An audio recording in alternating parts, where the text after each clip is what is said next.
much. It is good to be here after traveling yesterday. It is very good to be here. Well, here we go. When I was approached to do this, it was really a question of, am I here or go back there, by the way? Okay. There's a microphone too. But if some of you would come forward. Oh, it's like Lutherans. Come on, what are you doing? But maybe not. Oh, look who comes up. All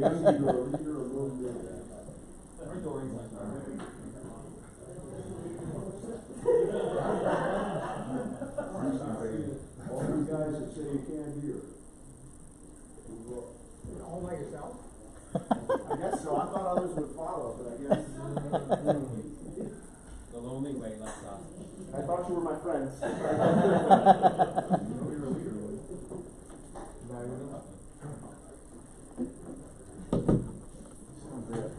Thank you anyway.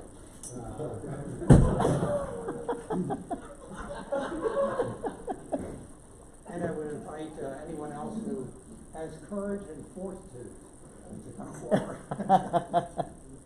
and be here. These chairs have gift cards. I understand that you have been at a pastor's conference for 2 days last week, and this is on top of that one. My hope is that we will have conversation and input, which is why we're around tables as different than in the sanctuary. And my hope is that we can together begin to frame some strategies in relationship to this beyond reproach business. Those of you who know me know that I'm not very good at presenting an academic paper on the exegesis of the passages of Pastoral and Reproach. So I'm not going to do that, and I'm not going to present a systematic paper. What I'm going to do is present what I hope are some influences on the ethics of behavior that are important for you to do, even though it's a little bit arrogant on my part to say that it's important for you to do it. Some of what you will see, students who have been in pre-vicarage workshops will remember at the seminary. But most of it has to do with what it is that is going on in 21st century America. When I came to the synod, I reread J.H.C. Fritz's Pastoral Theology, a book that I had thrown away as a student. Because those were the days of rebellion and all that kind of business, at least from a psychological point of view. And so things like the old style Fritz Pieper, that kind of business, were not claimed so much. But it was when I got to the footnote in Fritz, when I was a seminary student, that in times of plague, you should refrain from having intercourse with your wife in order to save your energy. And as a newly married young man, I thought this was not good advice, so I actually trashed the book on the basis of a footnote. There you go. But I returned to that. There are seats up here, by the way. And it would be a wonderful thing. I returned to that and discovered on page 8 what some of you will understand or recognize as a little mantra that I had at the seminary. which is a pastor needs to know how to read well 3 books. The first book is the book of the scriptures, by which Fritz means the entire academic world of theology. The second book is the book of the self. That is, pastors need to know how to read themselves and what's going on, especially their spiritual walk. And there are interesting little passages in Fritz that help sort of unflesh this, or flesh it out, having to do with a heterodox pastor who cares for his people well is less injurious than an orthodox pastor who is a jerk.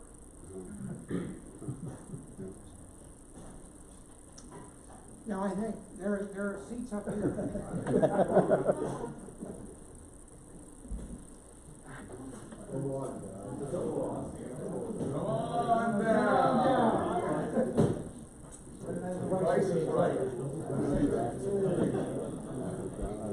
There's a Bible passage that says,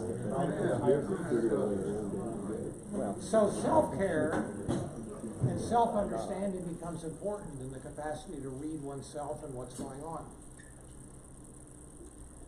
And the third book is a book Fritz calls the book of the flock, which essentially is how do you read the congregation, which has to do with knowing your people and knowing what's going on.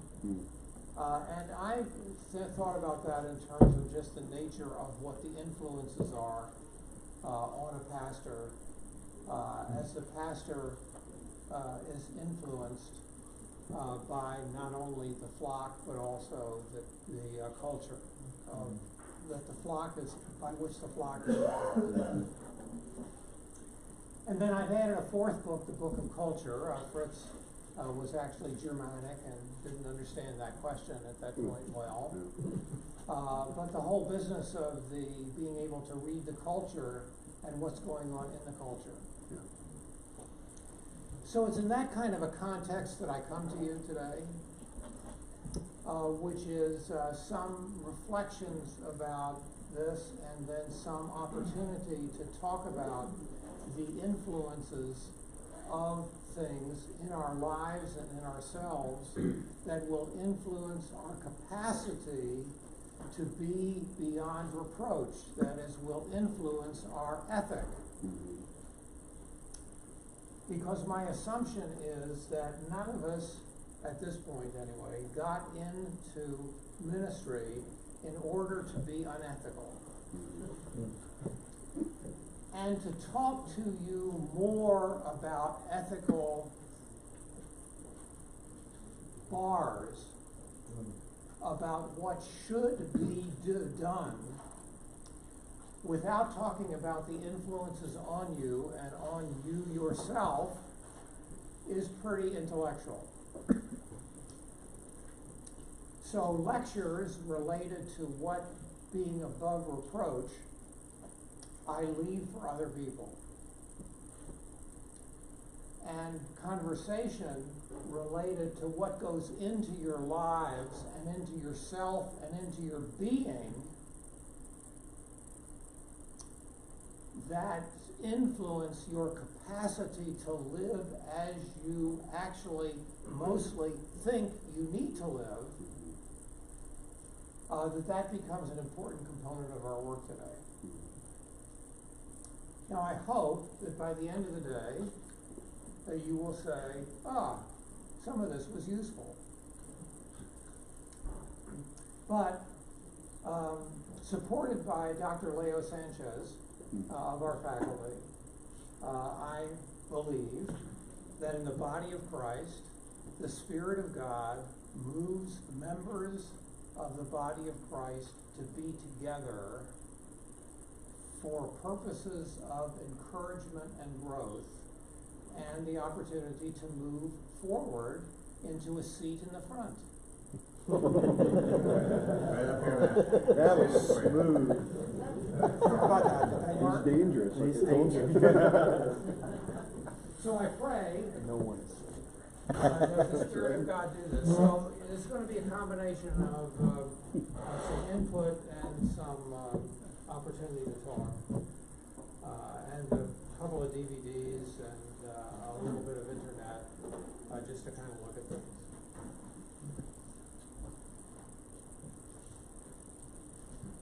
So here's my vow to what they think. To aspire to leadership is an honorable ambition. Oh, by the way, I had total knee replacement Did you? 6 weeks ago. Gee. So I am going to sit Gee. a little bit, and I am working on a little cardiac thing that's going on. So I'm taking a little better care of myself, actually paying attention to what I've been telling other people to pay attention to for a long period of time. To aspire to leadership is maybe if I do this. Does this do anything? Yes.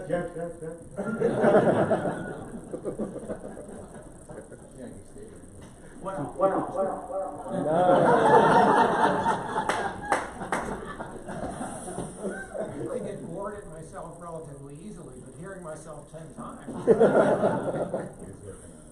Okay, that's all right. That's fine. To aspire to leadership is an honorable ambition. A bishop, therefore, must be above reproach. That's where your title comes from. Husband of one wife, sober, temperate, courteous, hospitable, a good teacher. He must not be given to drinking or brawling, but be of a forbearing disposition, avoiding quarrels, and not avaricious. He must, moreover, have a good reputation with the outside world. That is, it's not just you. It's your reputation that is important also. Right.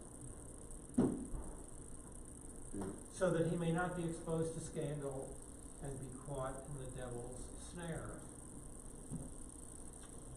You must pursue justice and piety and integrity and fortitude and gentleness.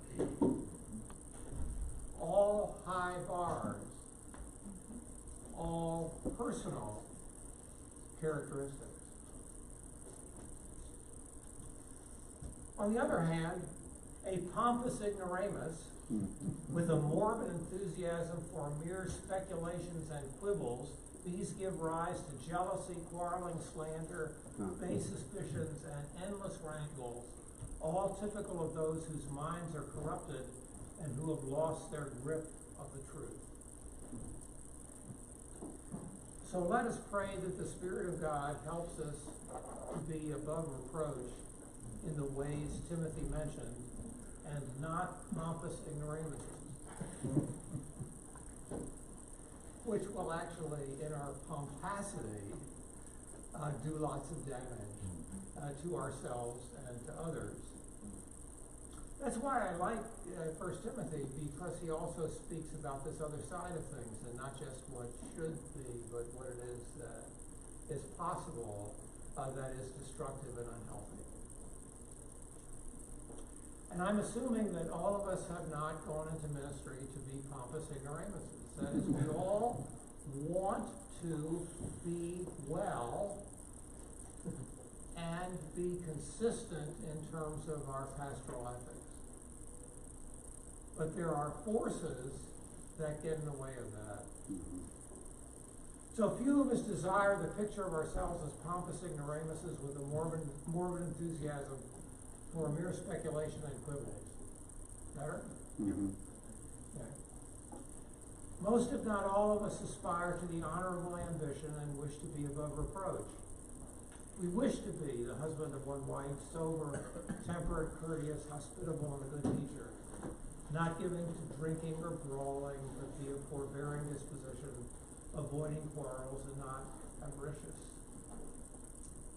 Must also have a good reputation with the outside world, that so he may not be exposed to scandal and be caught in the devil's snare.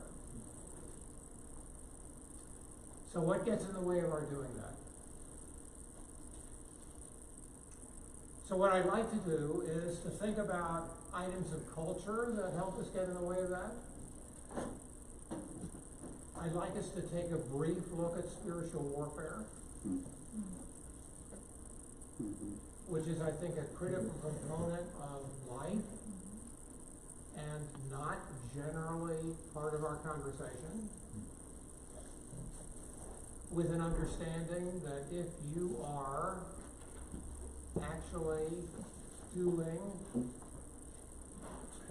connecting the gospel to human need with your people, you will be a primary target for spiritual warfare. I'd like to take a look at brain theory a little bit, with a special attention to the amygdala hijack in terms of ethic, which I think is the crucial neurological thing that happens as we move into more troublesome areas. I'd like to take some time to the progression of relationships that could be dangerous and lead to not being beyond reproach. There are demonstrable steps that go on that can be identified. And I hope that we consider and commit to specific covenants and strategies that move forward our honorable ambition. Now, that's a tall order, and we may not do all of them, but we are going to do all of them, depending on how deep we will get with it.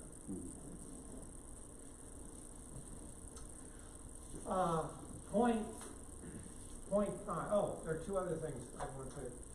Just this morning.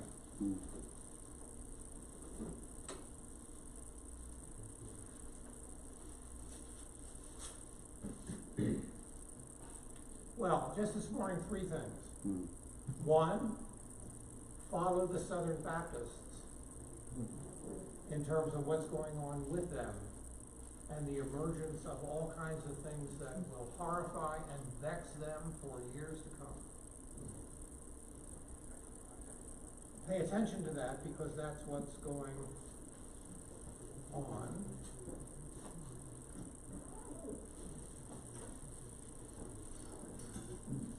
And now, I will find this, or maybe I won't. As I told a couple of you, I suggested to the Diagnostic Statistical Manual 5 that they introduce a diagnostic category of technological anxiety for those of us who had trouble with technology. They rejected it, but I have it. Illinois Psychological Association announces psychological wellness and self-care in everyday life. Working as a mental health professional can be challenging, demanding, and stressful. With some clients, it can be traumatizing to the clinician. Self-care, the promotion of wellness, and the prevention of burnout are essential for every mental health professional in order to maintain our competence and clinical effectiveness. Got that? Point 5, because it's not my first point. It just happens to come from here. Self-care, the promotion of wellness, and the prevention of burnout are essential for every mental health professional in order to maintain our competence and clinical effectiveness. The ethical obligation to do so, the ethical obligation to self-care, promote wellness, and prevent burnout is crucial to the question of the maintenance of beyond reproach. Crucial to our capacity. I can tell you about maintaining the beyond reproach from now until the proverbial Hades freezes over. And it won't make a hill of difference if you're not in a situation or position in order to be well and healthy at a number of different levels. And it talks about self-assessment, and all kinds of things like that, to include effective use of colleagues and other resources. And then strategies for being able to do that. That is, the strategy is, we are members of the body of Christ, not Lone Rangers. Although the Lone Ranger had Tonto. Right. So that's something I just got on my email this morning from the Illinois Psychological Association. And then from Chronicle, which is a daily briefing of higher education in the United States, comes what's going on Wednesday, February 13th. They're talking about email strangling a scholar's ability to think. That is too much email keeps us from thinking. I think that's an interesting title. And students offering their thoughts on punishing politicians for misbehaving in college. I mean, that's also interesting. And the other one, a class action lawsuit accuses Yale University of ignoring sexual harassment at frat parties. Filed by students who are going to, what's class action argument that the institution has organized, has ignored repeated complaints about sexual misconduct at fraternity parties. And the lawsuit filed in federal district court also seeks to force the groups to accept women as members. The case raises difficult questions about the responsibility and capacity of colleges to rein in frat culture. So this is all over the place. Point 1/2 before I get to my first point. Because this I just found out about 3 days ago, and I'd already had points 1, 2, and 3. So rather than change everything on my PowerPoints, I just assumed, well, this will be point 5. That will be point 5 point. This is from Christianity Today. Though the Bible describes separate, which is one point, well anyway, though the Bible describes shepherds of the church as blameless, upright, and above reproach, Americans, even Christians, take a much more pessimistic view. According to a new Gallup survey, the country's perception of pastors fell to a record low in 2018. Fewer than half, take this, fewer than half of American Christians believe clergy have high or very high standards of honesty and ethics. In our own Christian communities, half of our people don't generally, when they're thinking about clergy, believe that we have high or very high standards of honesty and ethics, according to the breakouts provided to Christianity Today. Self-identified Christians were about as likely to rate clergy's ethical standards as average, and about 1 in 10 or 12% consider them low or very low. Intro picture of the culture, begin to think of trust as not a given, but as something that needs to be consistently and regularly earned. That isn't nearly so much a given as it was some years ago. Right. Among Americans as a whole, not just among Christians, trust in clergy fell to 37%. 37%. Making it the 8th most trusted profession in the country. Ranking below multiple medical professions, teachers, police, and just above journalists and building contractors. We beat out lawyers, right? Yeah, true. Over the last 40 years, Gallup has measured the country's view of trustworthiness of faith leaders, along with a range of other professions. Clergy trust peaked in 1985, when 2/3 of Americans, now think about that, 2/3 of Americans ranked pastors trustworthy, either high or very high. Now, 37%. Clergy trust peaked in 1985. That percentage hovered in the high 50s through the 1990s until dropping to 52% in 2002, around the height of the sexual abuse scandals in the Catholic Church.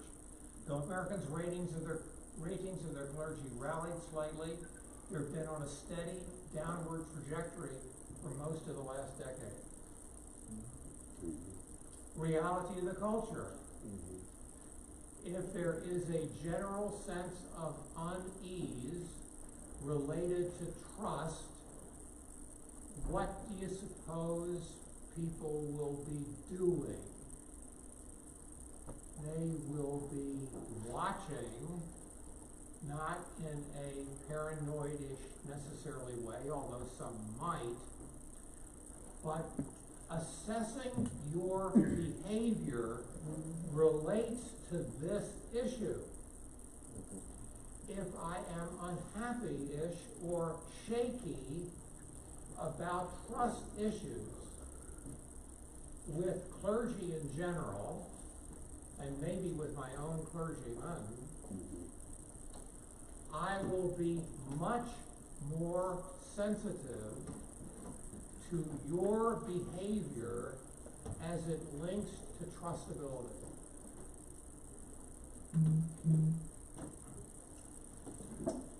And we will not get to this, I don't think, but if you want something to read in relationship to this, the title of the book is The Speed of Trust.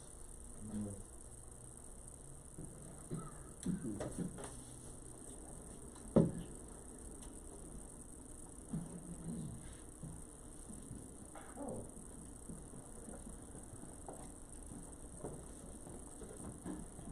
Does this? Oh. You just shut off that one speaker, that might be your phone.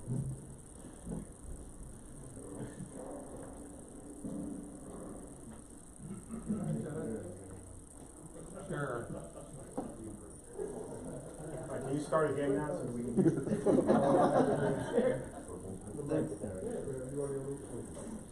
Yes, you were the right guy to go to the COP meeting. Okay, so here is the little graph. By the way, if anybody wants these PowerPoints for your own personal use, either email me and I'll send it to you, or sometime today I'll plug in, and if you've got a memory stick or something and you're, you can have them. This is the trajectory over time. And if you, obviously you can't see this, so it's a great PowerPoint.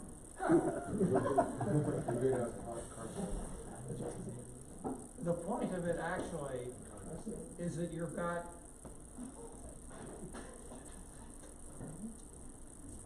this is where the clergy is, and the two graphs, the red are Christians and the tan are non-Christians. The non-Christian one is 20-something. Sorry about that. I think it's 29. 25. So 25% of non-Christians trust clergy. In this standard, by this.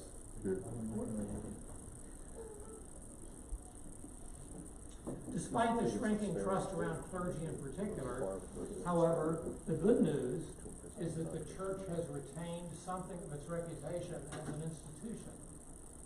According to 2017 findings, Americans view the impact of religious institutions more positively than colleges, labor unions, banks, or the media, and reputation has changed little during the political shifts over the past 2 years.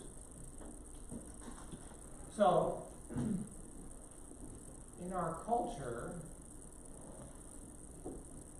trust becomes more earned rather than in the office. and folks are more likely to be looking at your behavior related to trustability. But the institution of the church seems to be holding on in terms of some sense of the church as a positive force. Mm-hmm. Mm-hmm. If this is true, and you buy statistics like this, and Gallup has been around for a long time,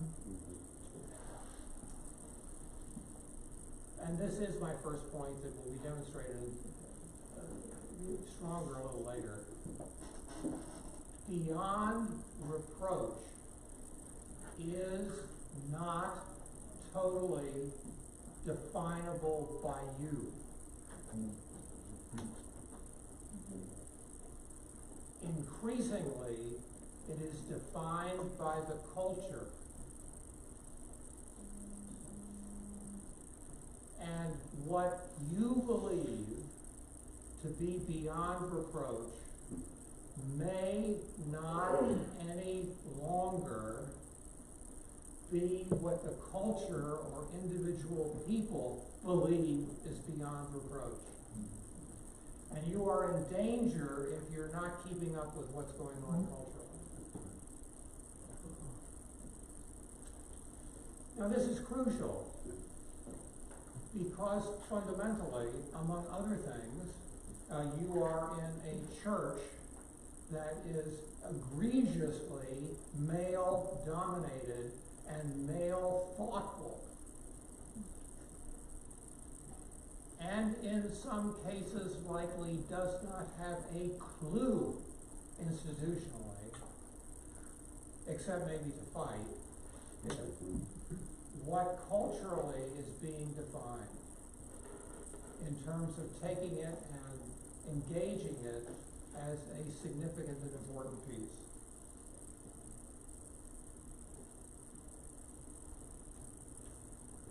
So I'm going to do this next thing and then we'll talk a little bit, or you all will talk a little bit about this, because that's my point 5 point, or my half a point. I'm feeling good right now. Now, hopefully we can do this. This is part of my technological anxiety. Can we get this? Yep.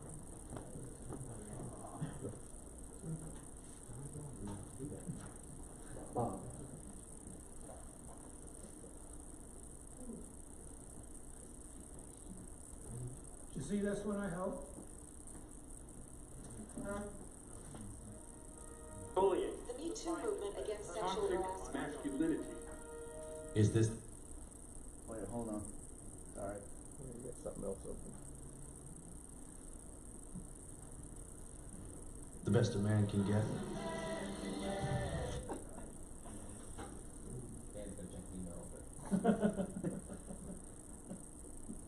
There's lots of interesting things coming up. Bullying. The Me Too movement against sexual Toxic harassment. masculinity. Is this the best a man can get? Is it? We can't hide from it. Sexual harassment is taking over. It's been going on far too long. We can't laugh it off. What I actually think she's trying to say. Making the same old excuses. Boys will be boys. Boys will be boys. Boys will be boys. But something finally changed. Allegations regarding sexual assault and sexual harassment. And there will be no going back. Because we believe in the best in men. Men need to hold other men accountable. Wow, sweetie. Come on. To say the right thing. To act the right way. Not cool? Not cool? Some already are.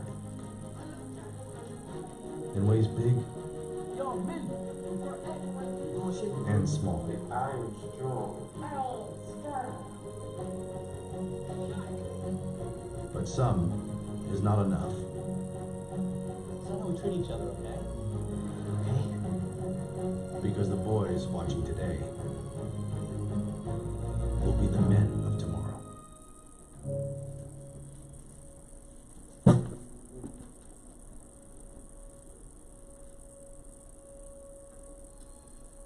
This is a relatively controversial Gillette commercial. And there is a 15-minute clip that I'm not going to show of conversation about it. But this is part of the cultural change. And part of the cultural change has to do with what it means to be a boy and a man.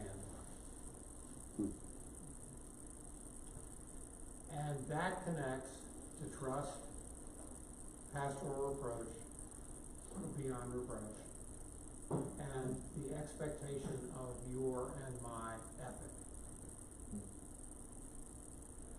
Because it is no longer, with this change, what we believe to be ethically so.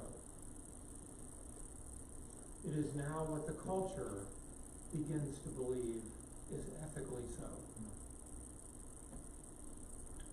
And this means that the kinds of stuff that we used to say are boys just boys and men are just men, and excused some of our behavior among ourselves,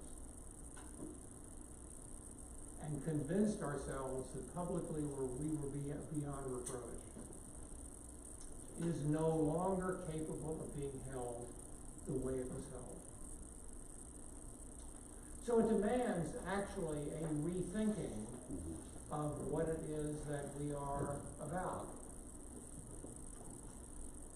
A openness to the nature of what it means to be a man as well as a pastor. And that relates to the nature of what it means to be in relationship to other men, and to women, and to children. And that is shifting significantly. And it is the sexual part beginning in the probably late 80s. I came to the Synod in 1991. The sexual thing was not part of my job description. It was nowhere to be found. Within 2 years, because of my own background, I was, and training I hope, was involved in being the synodical representative for to congregations where there had been clergy misconduct, and also began a series of workshops that was around the Synod related to using some curriculum from University of Wisconsin-Madison related to this particular issue. But even that is out of date now, because it's not totally out of date, but it begins, see, and then the Missouri Synod in the early 90s begins to do what? Begins to take more seriously the voices of women. Which we were frankly simply excusing and denying and blaming women for behavior. So this business about men, take a look at, if we can get this one. This one was 2018 Gillette. This is 1991 Gillette. See if you sort of get a sense of the difference. Gillette presents Sensor, the system, the technology that will change the way you shave forever. Sensor, twin blades set on springs to read your face and respond. Independent suspension to sense and adjust to every curve of your face. No other razor comes close. Gillette Sensor, for the best shave a man can get.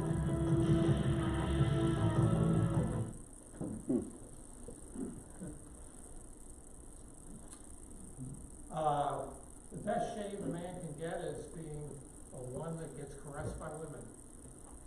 That's what I saw.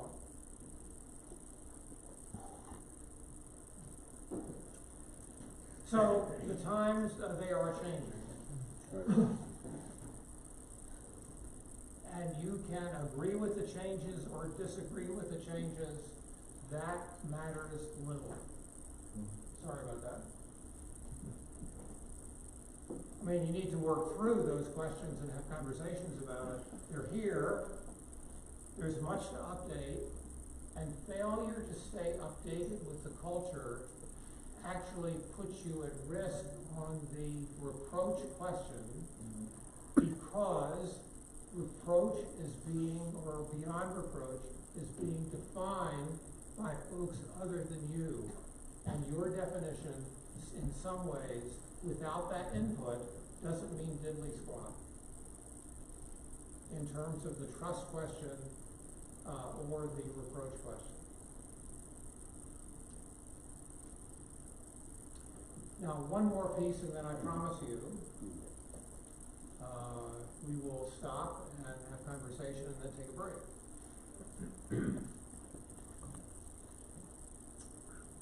The deal is the role and behavior of men within 21st century culture that really begins an examination of the reproach question. And since the LCMS is a male-dominated group, it thinks, behaves, acts, has bylaws, has ways of living that are essentially dominated by male thinking. And probably dominated by male thinking pre the cultural differences in revolution, actually. The LCMS, as you may know, also is a denomination. Our denomination is one that was formed in the midst of sexual misconduct.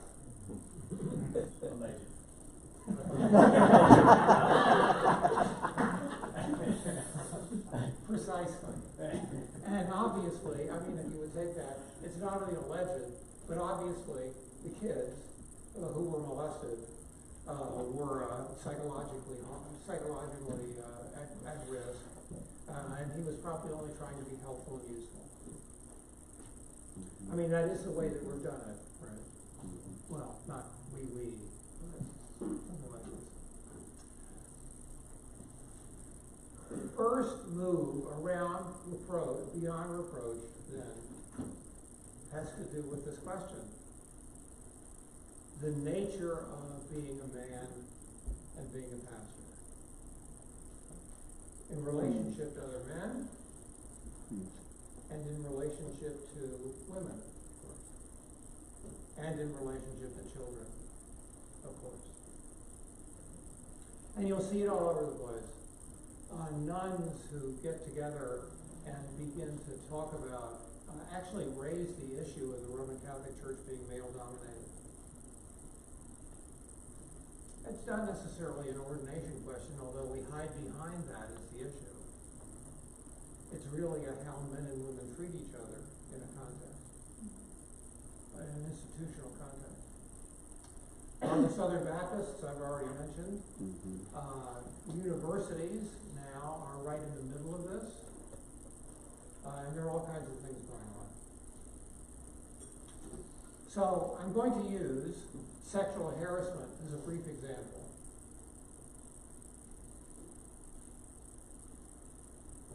Now here's the shtick. It is unlawful to harass a person, applicant or employee, because of that person's sex. Harassment can include, now, those of you who know me probably know where I'm going, but I'll tell you where I'm going, which is things can be experienced as harassment that you don't have the slightest idea you're doing. If you're not sensitive to the male question, male-female changes in 21st century America.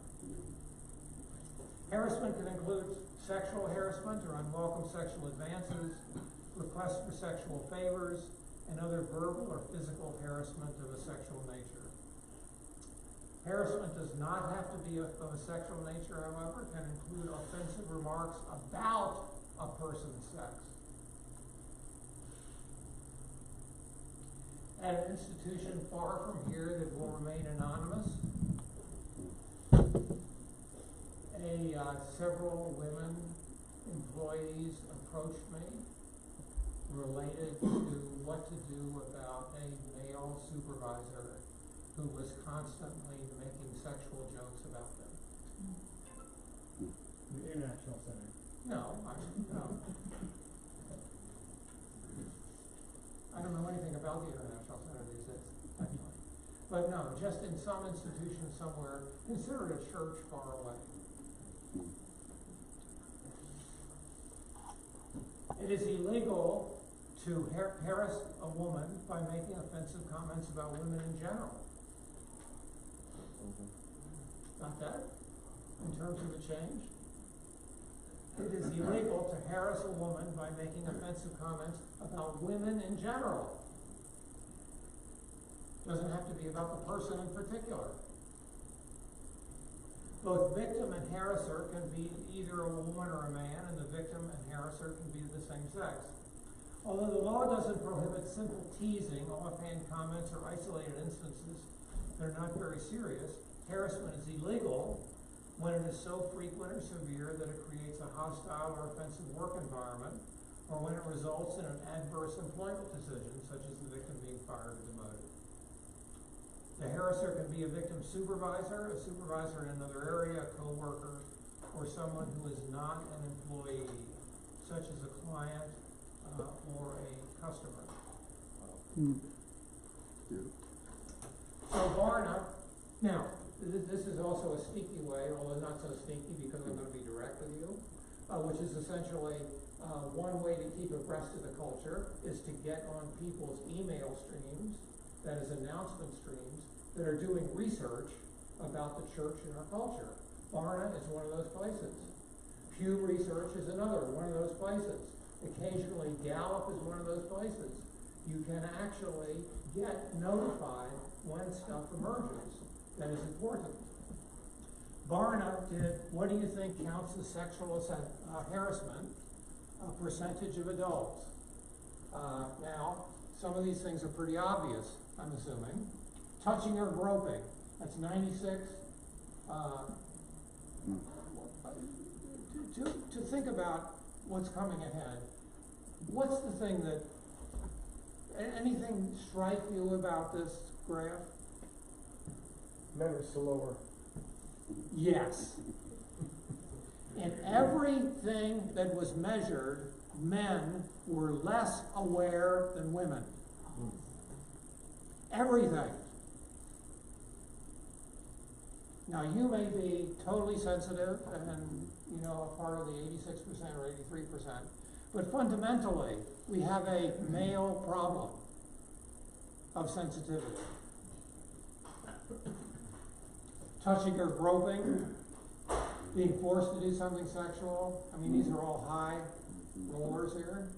Someone touching themselves intentionally or masturbating, having someone flash or expose themselves to you, they become pretty obvious. But can you imagine that 24% of men do not see having someone flash or expose themselves to you as being harassment? Right? Just think of that as a I can't imagine 89% of women only. I mean, these seem like they should be. Yep. I got a problem with being forced to do something sexual in the women, saying, I mean, what's the other 9? That's a great question, which we don't know from research. Making sexual comments about looks and body.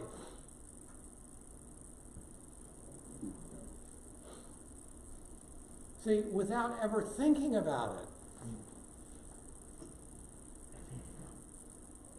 going up to a woman and saying, I mean, I would do this, you know, you really look terrific today.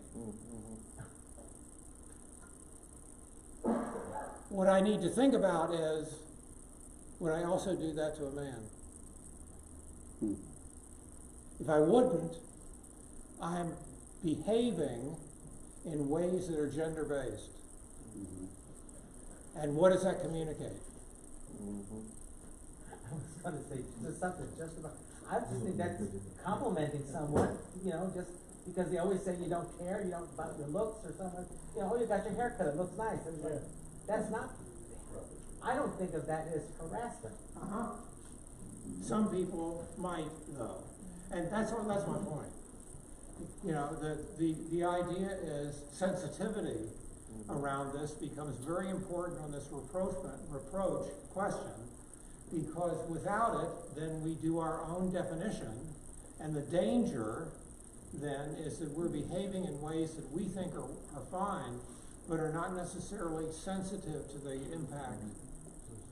It's absolutely impossible to be above reproach, because you have no control over what other people would decide being inappropriate. True, sort of, but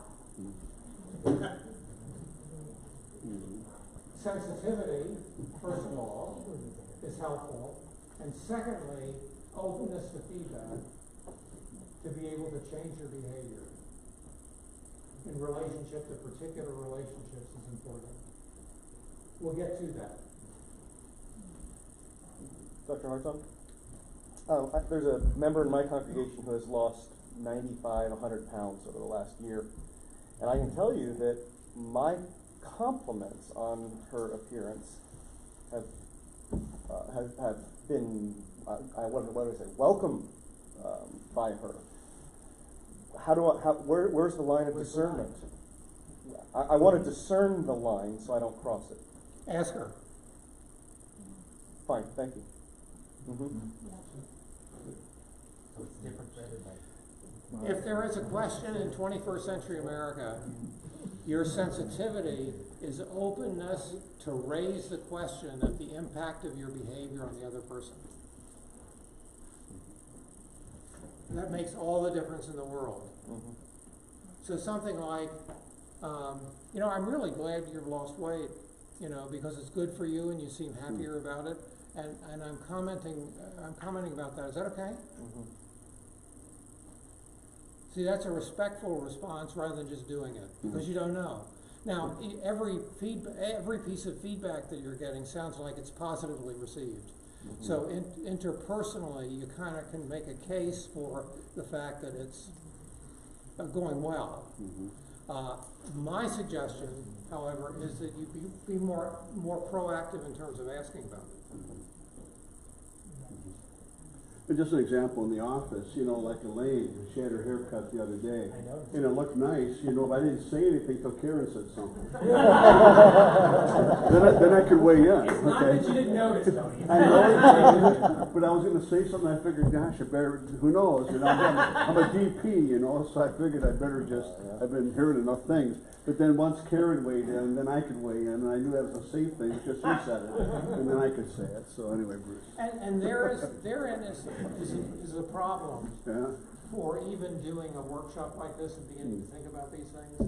Is how to be sensitive without becoming paranoid or so frightened one becomes quite rigid. There you go. And I think that has to do with your own health and well-being and sense of stuff and capacity for developing feedback loops. In which people are actually giving you feedback about how they're experiencing your behavior.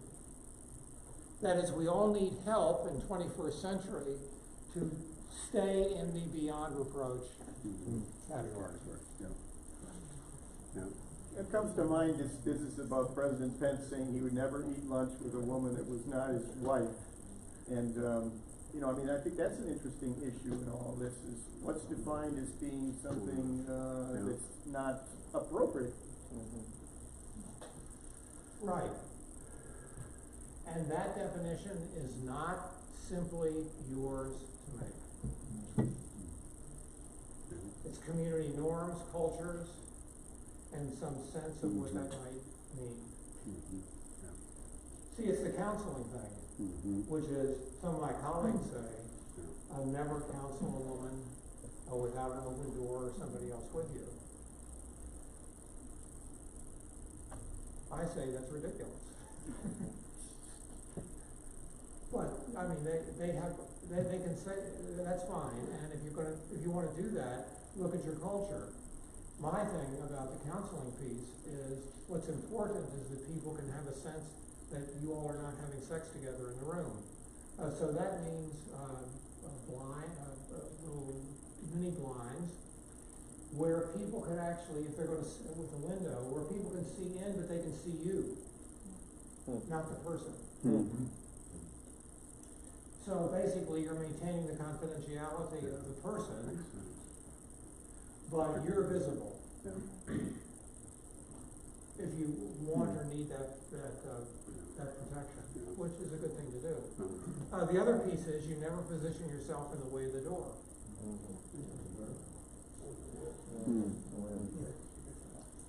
That is, that there's always the person's access to the door is not ever blocked by you in terms of seating or whatever. Sure. So there are ways to really get at that, and if there's some specific things like that that you want to talk about, I mean, I'm certainly open to that as well. Sharing intimate photos or videos without their permission, being shown sexy or sexual pictures you didn't want to see, sexually explicit emails or texts, pinching or poking, pushing against you in public transportation. Those of you who would remember our pre-vicarage workshop might, as if anybody should, you know, these kinds of particular things. One of the things that I did when I was at the International Center in relationship to this was I went around interviewing perpetrators to find out what actually was going on. So one perpetrator that I interviewed said, you know, well, what are you doing? He says, well, what I did really was coming out of church. I would hug people and just happen to have my arm across their breasts. That was a pattern for him for years.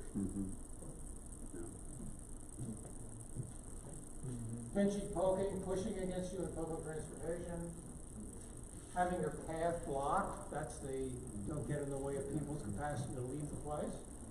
Persistence in asking someone out for a date after being told no, making a kissing sound or action. 55% of the women, 41% of the man. Following.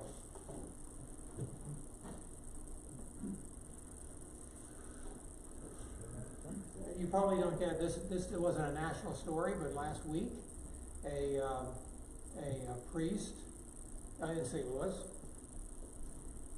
was apprehended by Richmond Heights police, 2.5 blocks from our house, hiding in the bushes at 10 o'clock at night, stalking a fellow faculty member at Priory High School.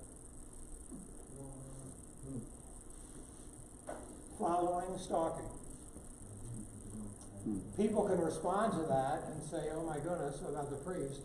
She had already filed 3 complaints and Priory had done nothing.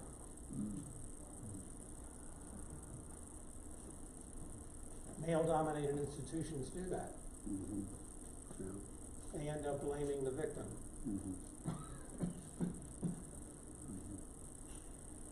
Someone making a sexual joke. See, it's going down now, right? Snickering or laughing disrespectfully, whistling, staring, winking, lighthearted flirting. So you're down to 12%, 16%, 19%, 29% on the whistling, snicking or laughing disrespectfully, 32%. You know, you're down into the lower percentages, but they are there. And they may very well be in your congregation also. Experience of sexual harassment. 29% have been see themselves as having been sexually harassed. Percentage of all adults. Additional 23% know somebody. 15% have witnessed it. Half have not. Important issue, but not 100% problematic.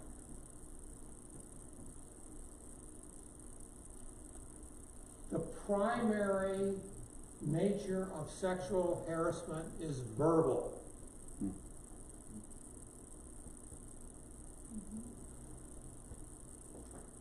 Beyond reproach means attentive to how you talk to people and the language that you use.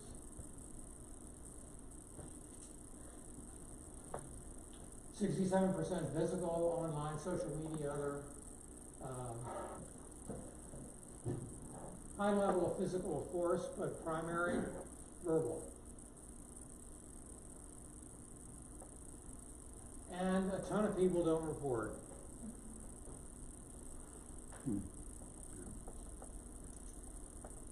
But when the first report becomes public, why do you get all this other stuff?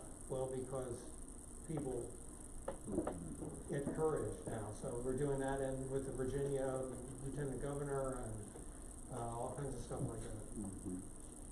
So stuff gets uncovered. Pastor goes into a new parish, and a year or two in, a woman comes forward about something in the previous pastor, and takes it seriously, and all of a sudden 4 or 5 other women get corroborating data. The reality is that until recently, this stuff has not been reported well, and probably in part because institutions have not responded well.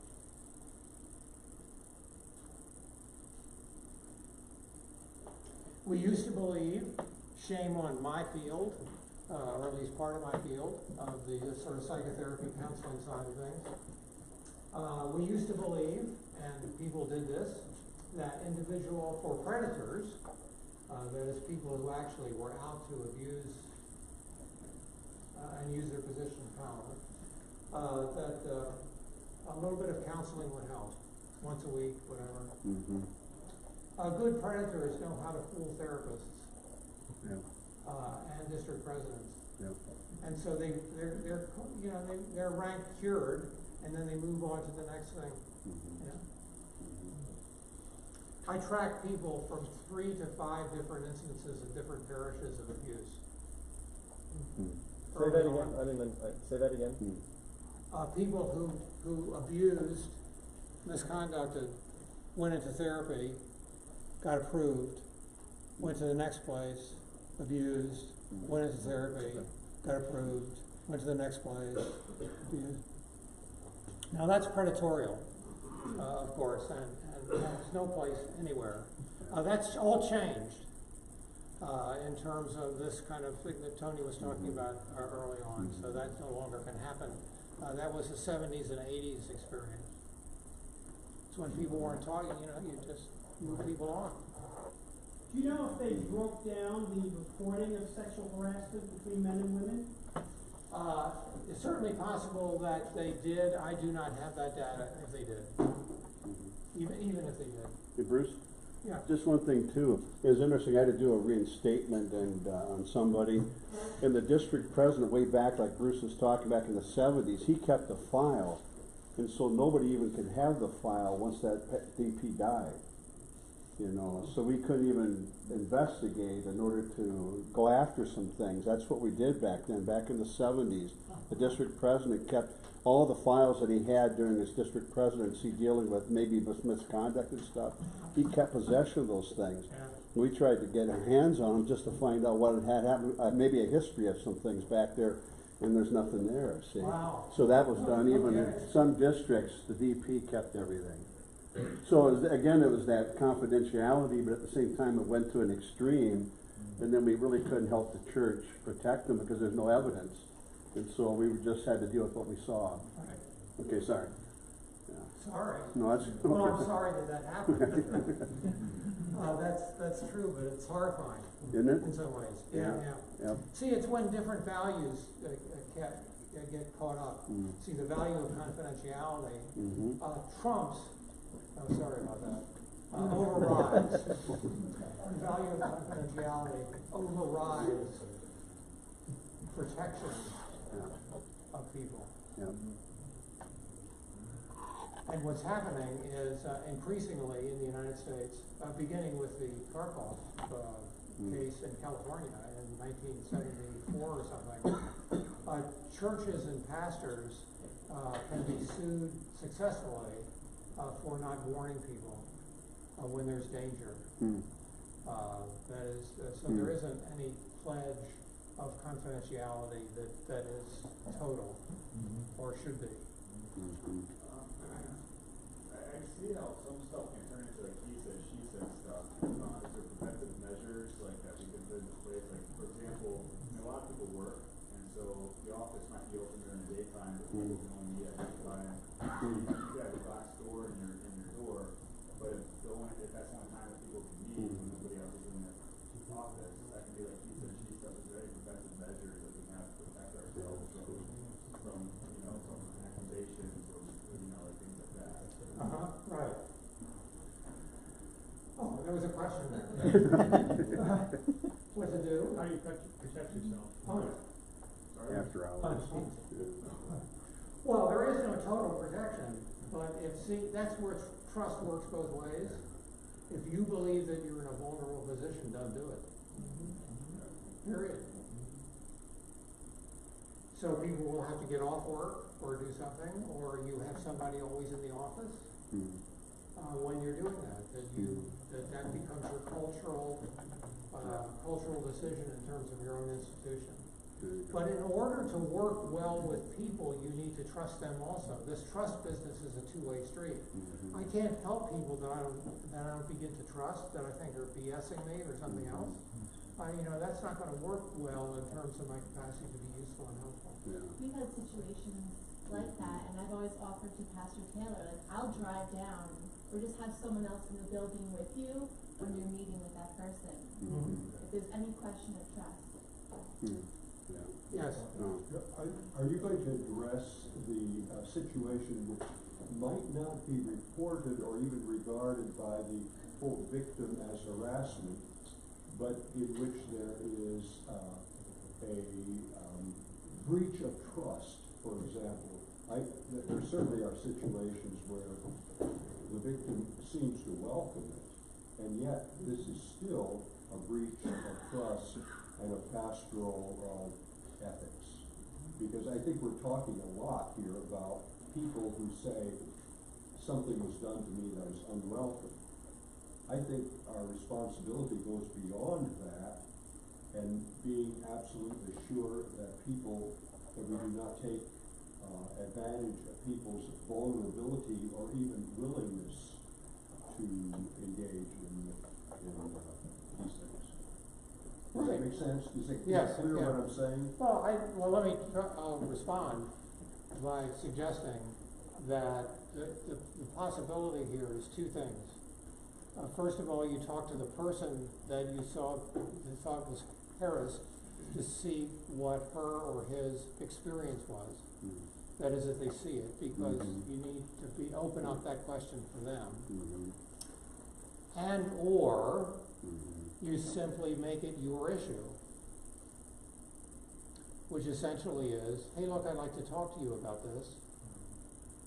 This is what I observed, and this is how I experienced it. It's not like this is what this is. This is what I experienced, and I wanted to give you feedback about that. Well, having just gone through that, and when they reject that feedback? They reject that feedback. Yeah, but then they continue doing the behavior that the first person complained about. Oh, there's another person involved. Right. That's what isn't that the scenario you just gave? That somebody has an issue, they bring it to your attention? No, the scenario was that they did not. You just looked at it. You just saw it. Oh, you saw the behavior. Yeah, I thought that's what the question was. All right. Yeah. So I think as we're talking about like the after hours kind of counseling, I'm sure most of us are envisioning it with a woman. Is it the same? Should we treat it the same if a man wants to do that after hours? Yep. Yeah. Yep. See, the idea is in what ways does your behavior change because of gender? The less of that goes on, frankly, the less change, the safer you are. If you hug women, hug men. If you just shake hands with women or with men, just shake hands with women. That is, start thinking about what it is that you're doing. Now, I'm not suggesting that you change all your behavior and, all that kind of stuff. I mean, that's really, really arrogant on my part. And I'm probably being close to Timothy's ignoramus. obnoxious ignoramus or something like this in terms of doing that. But it's a good question to ask, what am I doing that's different from a gender point of view? That is the gender issue dominating the kind of behavior differentiation that I've got going on? And the opportunity, the strategy would be to begin to reduce that. I'm trying to get you to a break, just so you know that. We had a question about, like, we have a lot of security cameras all over our building. Is it ethical to keep one in your office so that it's just always recording and people, you know, people just know when you come in the office, like, you know, it's always recording, so there's kind of backup on what went on there. Yes and no. So you can tell I'm a shrink, right? Maybe, maybe not. Yes, if it is public, clear, and permission is given signatorially that this is going on with a commitment to what happens to it. So all those need to be involved. That is, they are not kept.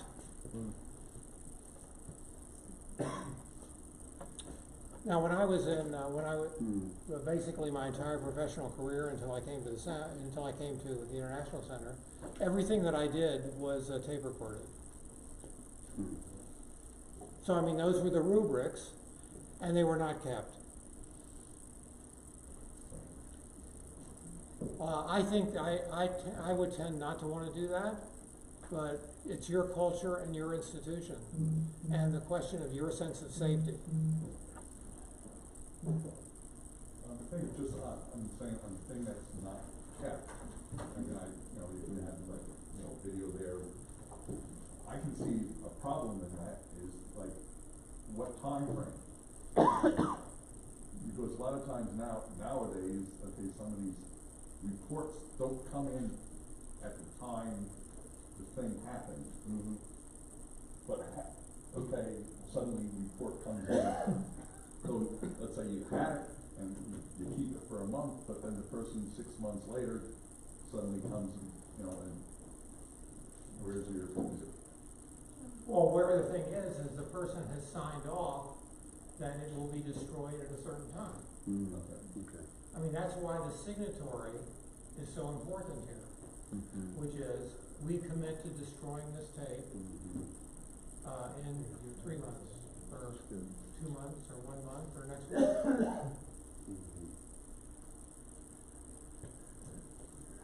The most common reason people don't report sexual harassment is a fear of not being believed.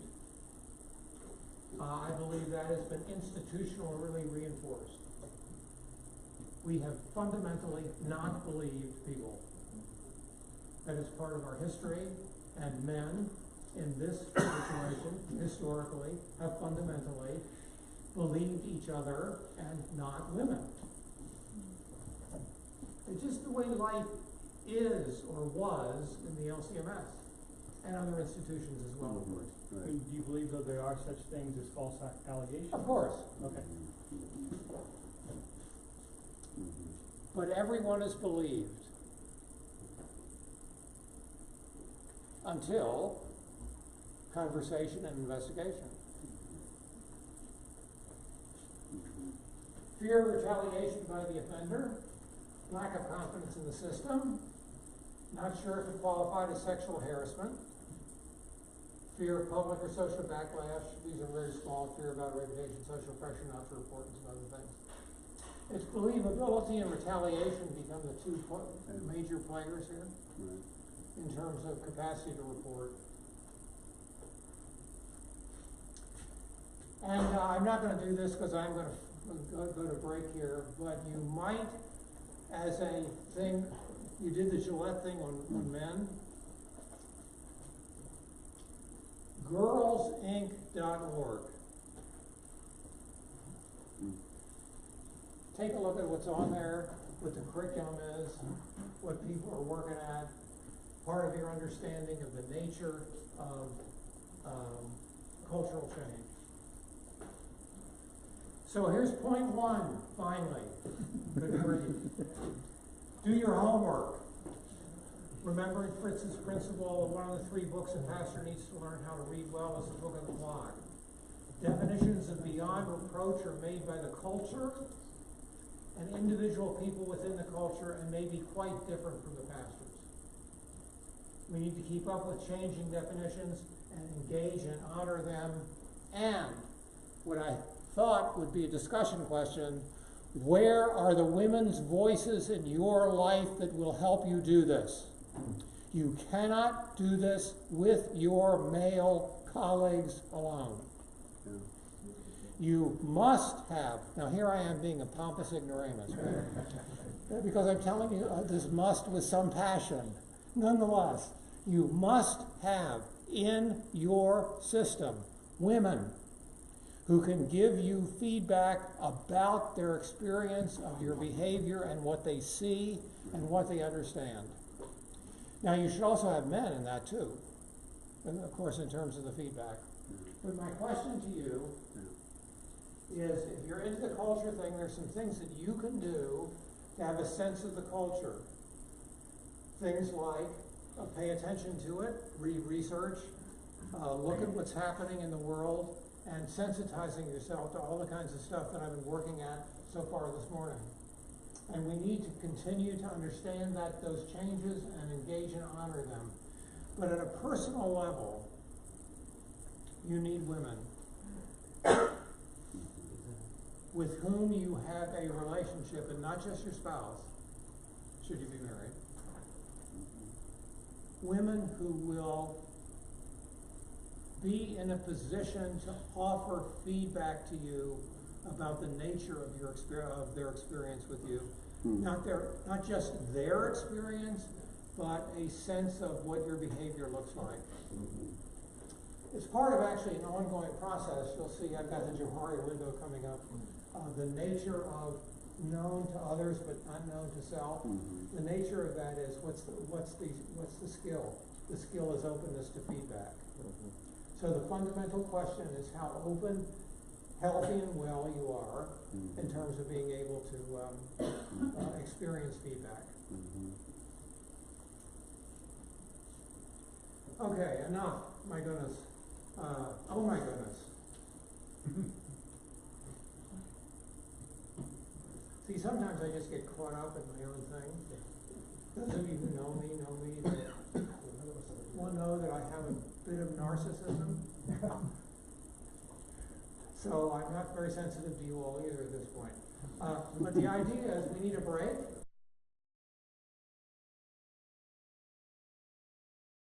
Well, okay, welcome back. It's going to go over everyone's head. You know? It's good to have you back. There's always a question.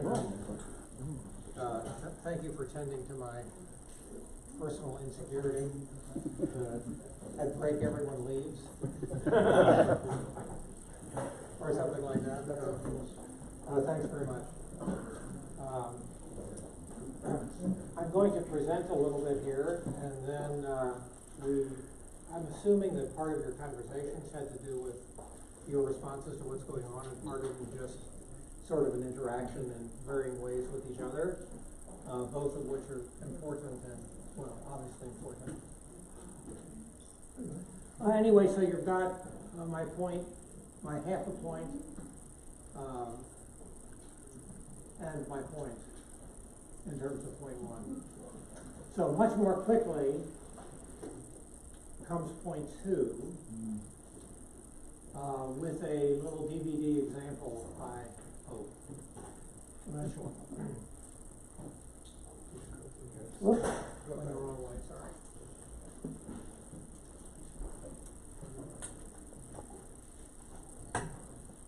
In this culture, this conversation about sex and sexuality is hardly ever done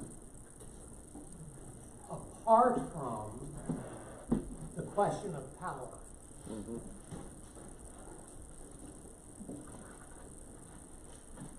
And the question of sex and sexuality becomes a subset of the question of power.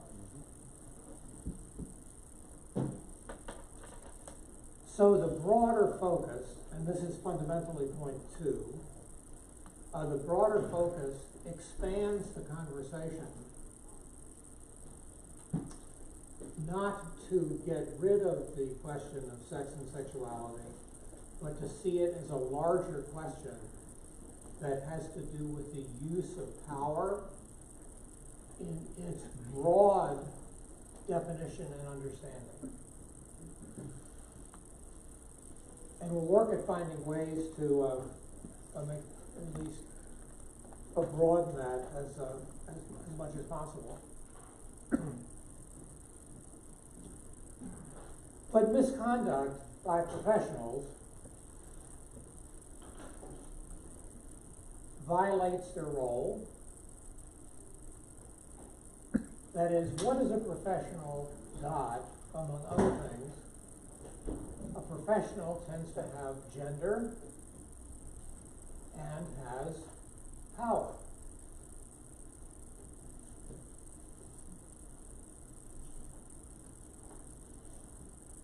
Whether or not, again, this definition is not dependent on what you believe.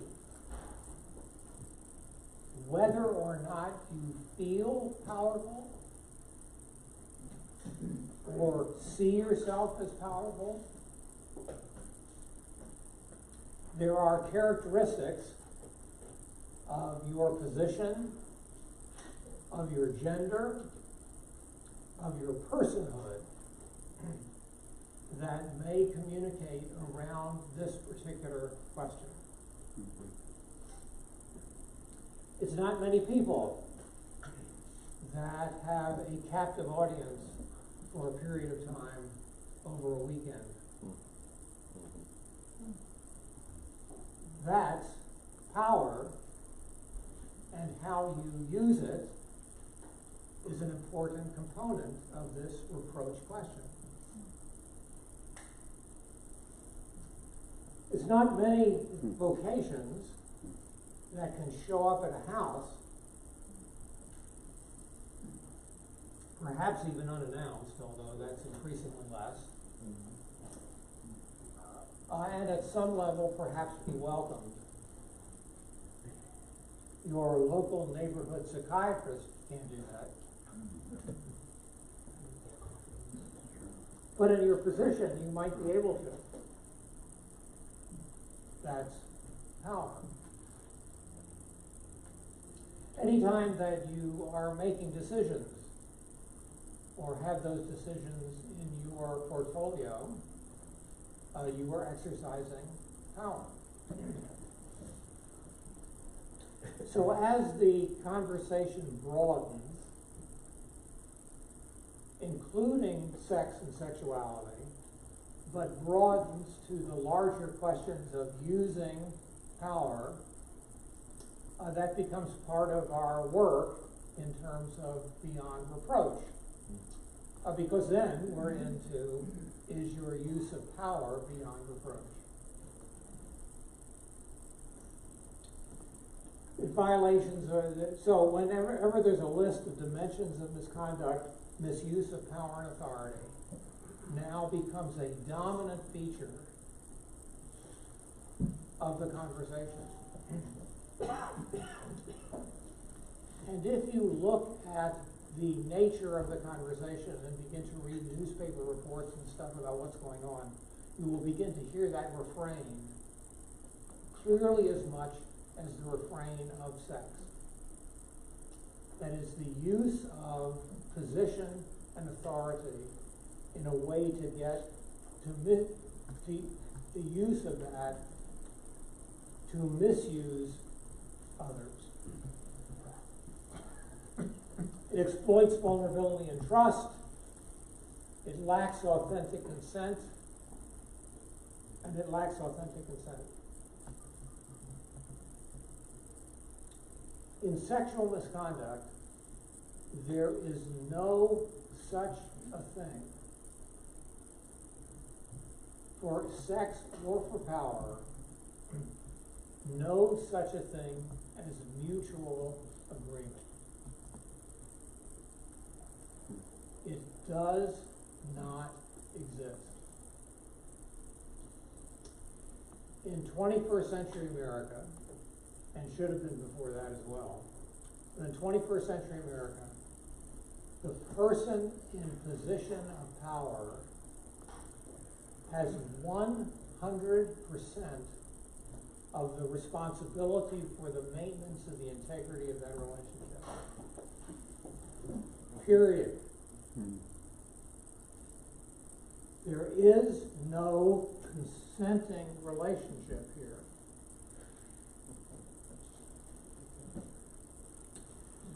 That is something that we need to get, at least I'm encouraging you, to get used to. It doesn't matter how tempting someone is, how needy someone is, how whatever they are, it doesn't matter in terms of who's responsible for the relationship. You are. 100%. Period. In some states, it's even legislatively so. So misconduct is a felony and capable of imprisonment, of course. Doesn't matter. Now, this is fundamentally important because 25, 30, 35 years ago, well, I'll tell you, I was in active practice in the Chicago area and then for a decade in Syracuse, New York. And I was of a different mind at the time. I wasn't educated. So there were clergy that I actually had in counseling that I actually believed that while they needed to repent and all that kind of stuff of leaving their spouses, they had actually developed a collegial or consenting relationship with the person that they eventually married. I mean, we all need to grow here, and I certainly have as well. This is very different from how I was initially trained in essentially a male culture, and not just the LCMS one. So, in around the issue of power and maintenance of the integrity of relationships, there's a violation of role, of misuse of power and authority, and exploitation of vulnerability and trust, and lack of authentic consent. By the way, if you're not familiar with Marie Fortune's work and the Center for the Prevention of Sexual and Domestic Violence, she's been at this for 25 or 30 years now, and it's been actually the primary figure here. Sexual misconduct does irreplaceable damage to everybody. There are no winners. Period. But it's never the fault or responsibility of the victim. It's always the responsibility of the professional. Always. Disagree with that as you might. Tough. It is not the way that it is in 21st century America.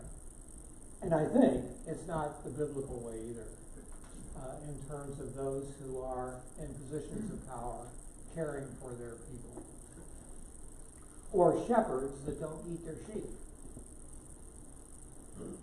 which is essentially what we're talking about here.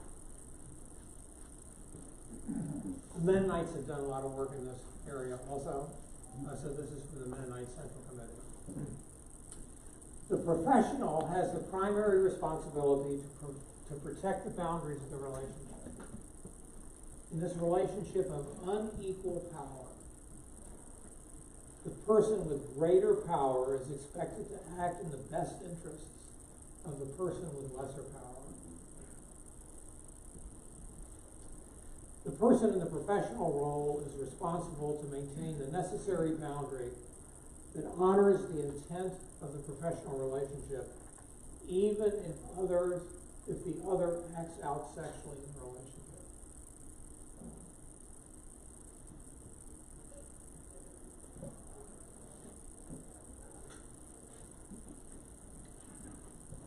So my point, two, isn't it interesting, it took us an hour and a half to get to point one, and 10 minutes to get to point two, although we're not actually done with point two at this point.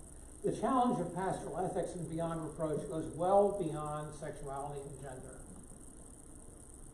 And you will hear about this in the culture more and more. Since the 1990s, the emerging focus has been on power and power relationships, in which sexuality plays a significant part.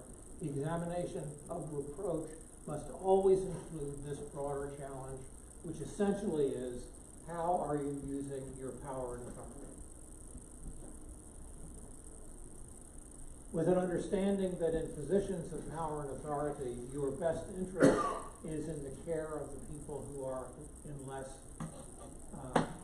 power than you.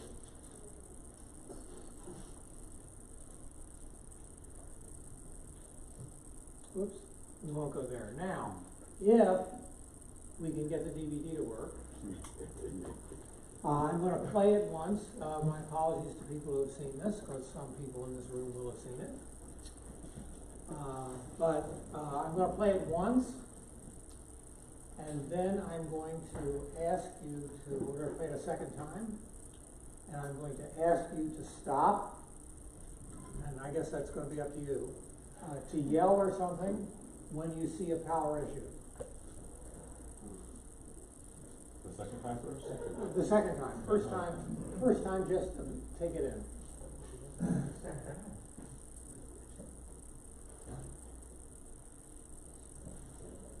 Sorry. That was a good start.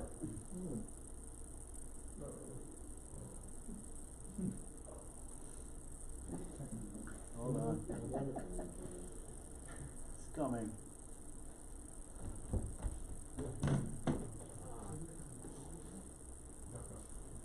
This is not a test of his power.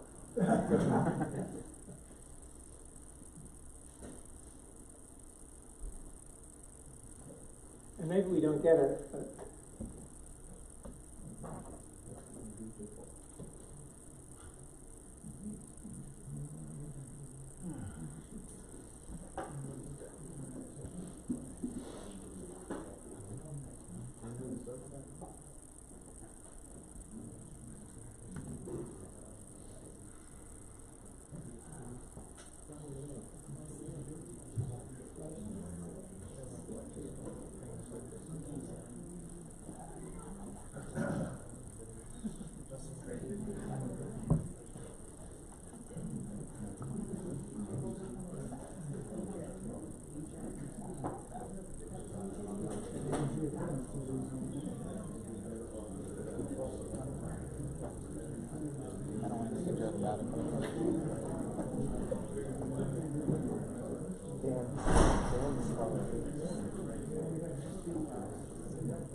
well, we'll give you a chance to keep work on that. Is that okay? Yeah, that's fine. Thank Okay. you.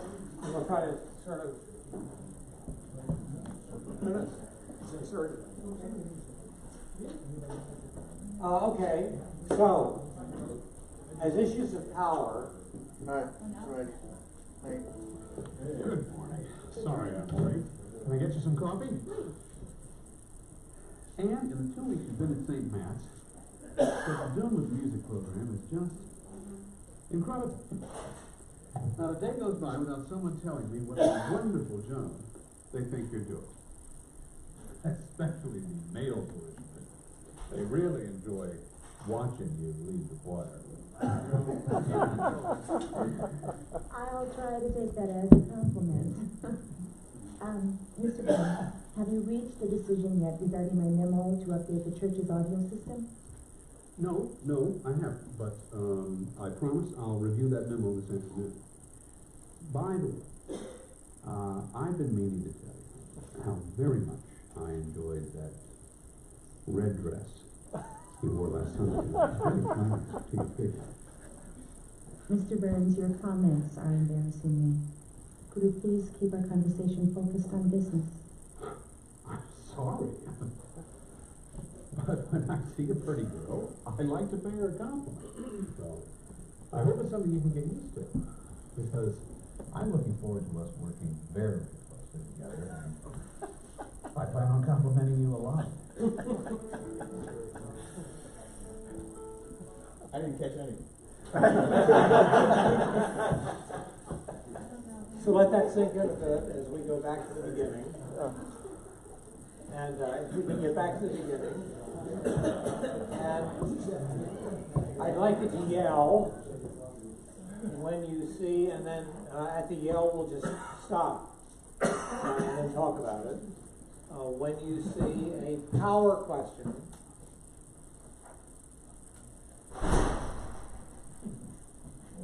You gotta restart it again, sorry. Really? Yeah, I don't know, I haven't used this in a while, so.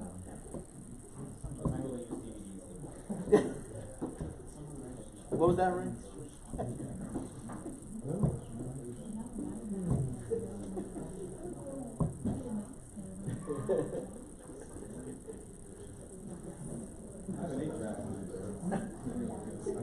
Thank you, guys. I think that's a powerful thought.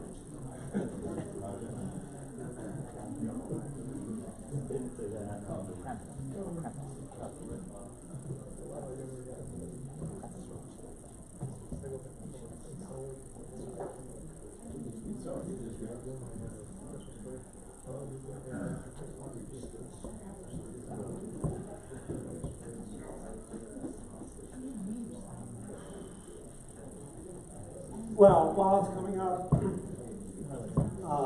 what did you see at the beginning? Yeah, the closing of the door. I think wiser to ask, is it all right if I close the door, or should I leave it open? Something along those lines. And the sort of business about, I'm in charge of the office, now you do need to be in charge of your office, of course. We're talking about the premise of the meeting under which it's taking place. That he shows up second, that she's waiting for him, that she is seated, he's standing immediately from the beginning. It's coming. Okay. See, as you begin to broaden your sense of power, you will actually begin to see things that you may or may not have seen before. My hope is that that you've already seen them and everything is fine. You know, because you've seen them before. All right, we're ready. You want me to play it again? All right. But if we stop it at every time, we're going to have to do this. Yeah. Well, we'll see. Does that really be a pain in the arse? Good morning. Sorry I'm late. Can I get you some coffee? Please. Stop. No, stop. Because we've already said this, which is essentially lateness waiting. Who's got power? I've made you wait. That's fundamentally a disrespectful relationship. I mean, it has the potential to do that. Now, if so, you know, you can't always be on time, I suppose, and all that kind of stuff. But then an explanation about it might be useful, or an apology, something different than maybe something like this. But look for power relationships in folks that always come after. Which essentially is, you're not going to get started without me. You will, well, I won't say that.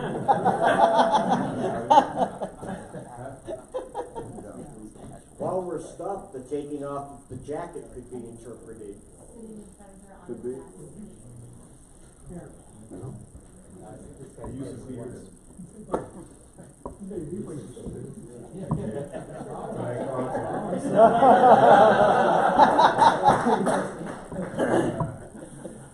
So now,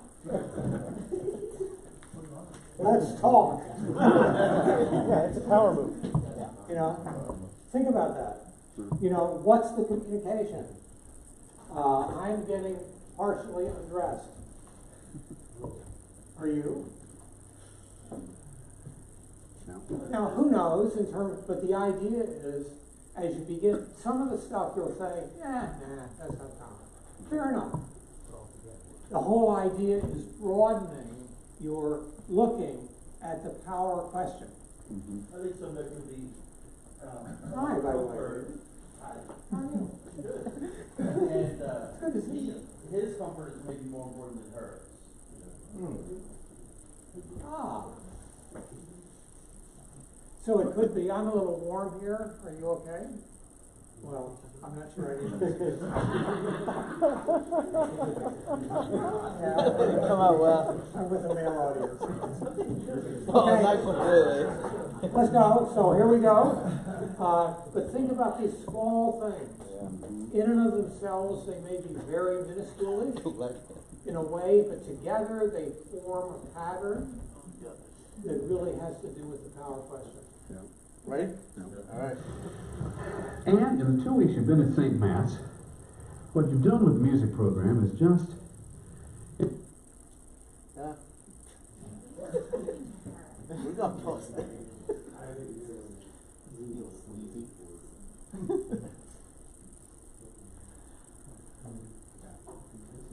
think we're pausing there. Yeah, it's not gonna play. Alright. Really? Yeah. And, Self-regulated. Yeah, sorry. Windows Media Player problem. So we're probably gonna have to run through again, yeah. I could make him starting the conversation is power, you know, and like initiating the conversation. He doesn't really open her mouth up until he talks. That's power, right? It's kind of the kind of thing that's what's expected if it's a meeting that he called or something like that. But if you put it in the context of the whole business, part of the stuff is just your own sensitivity to this, to the power question. The fact that he didn't greet her or didn't, any kind of small talk, didn't ask how she's doing. I think it's a subtle thing, but, it's very much, I'm running the ship here and I don't want to hear what you have to say about how you're doing.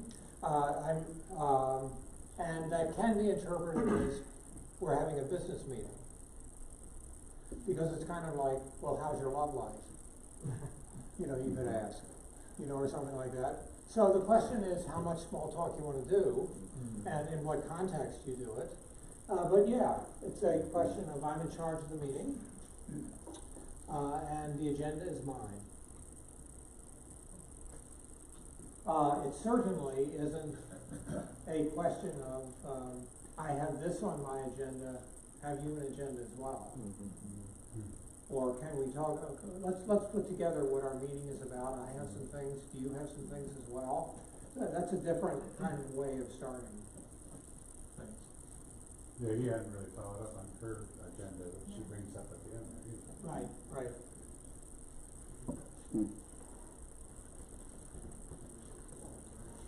We may end up giving up on this. But he touches her. Touches her, we get the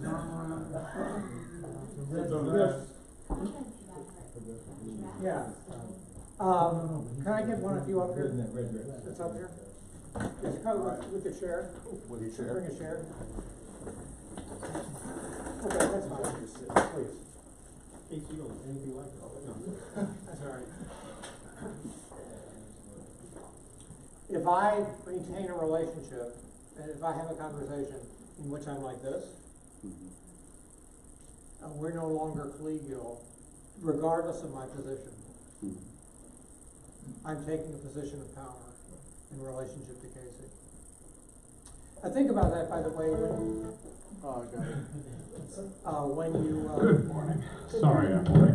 We have a picture? Yeah, hold on. There it is. Can I get you some coffee? Please. And in the 2 weeks you've been at St. Matt's, what you've done with the music program is just incredible. Not a day goes by without someone telling me what a wonderful job they think you're doing. especially the male parishioners, they really enjoy watching you lead the choir. Okay. So what do you say? Oh my goodness. You know, even walking behind her is a problem. Is this okay? This is okay. I like your shirt, by the way. Thanks. It's not as pretty as my red dress, but. Yeah. Prefer you in this one. Yes. All right, so, this kind of relationship, standing, not sitting, together. I teach, when I teach sort of arranging your offices, I suggest that you do not have a more kingly chair than everybody else, that you sit in exactly the same chair, kind of chair that anybody else sits in. And fundamentally that you don't have couches. Because all that communicates stuff as well, but that's sort of up to you. So here we go. So what about the desk? I always feel like that's kind of protection. Person's on the other side of the desk, you know. But it is a power thing. If you're on the back side of the desk, you're in a position of power. And you are in a position of power. You're probably in a more kingly chair, and there's a question of trust. What do you need protection for? This kind of stuff. This kind of stuff is his behavior. Well, you just want to keep the distance and the barrier between you and the woman. So be it. So arrange it the way that you wish. I have, some of you have been in my office. I have a round table with 3 or 4 chairs around it of equal size. That gives me something to lean on, first of all. A little bit of distance between us because I don't like nothing between us. It allows me to have a little paperweight on it, which is actually a cross paperweight that sometimes I grab, and that reminds me of whose I am and who I am. So it's sort of a physical touch thing. And we're all at equal, sort of equal conversational level. That is, I try to diminish it, and I'm the furthest one in the room in relationship to the door. So people are able to leave if they get frightened or scared. So now look at this, even with Casey and I. You know, so hi Casey. Hey Bruce. How are you? Been better. You? I'm fine. See, these are all power moves. See, she's not been asked if she can touch it. And this move of it was hand here and coffee here or the other way around is just, I mean, it's a whole sweep of enclosure. He didn't ask her if she wanted water. Right. Yeah.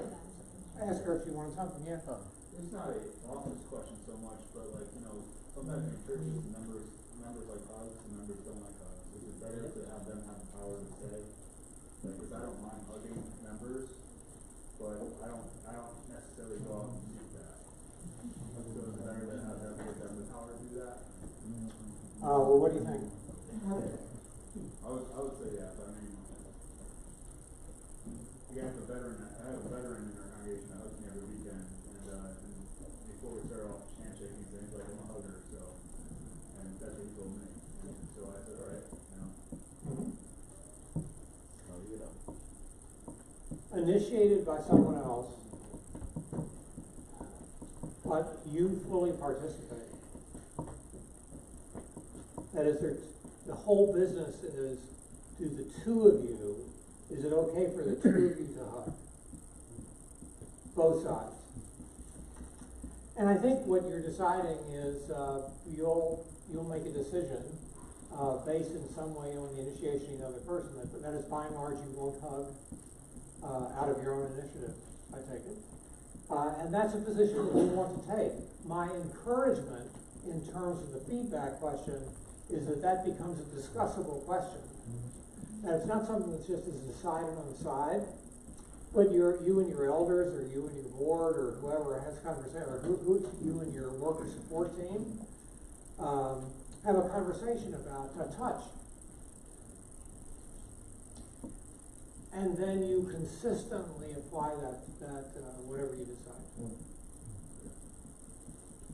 I really don't think it's hard and fast. Some folks will simply avoid that. I mean, there are easy ways to resist a hug. All right? Mm-hmm. Do you mind? This is on the side. This is all right. Okay. So kind of see, try to hug me when I do this. Yeah. Whoa. Take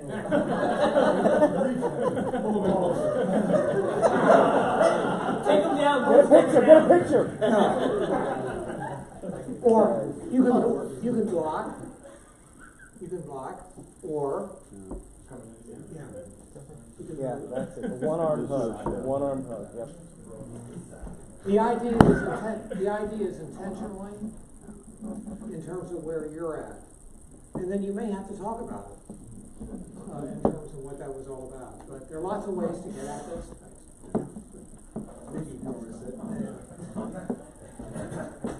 Yeah. We were doing this back in the 90s, the misconduct awareness training and stuff. The Episcopal Church was actually the one that taught us this.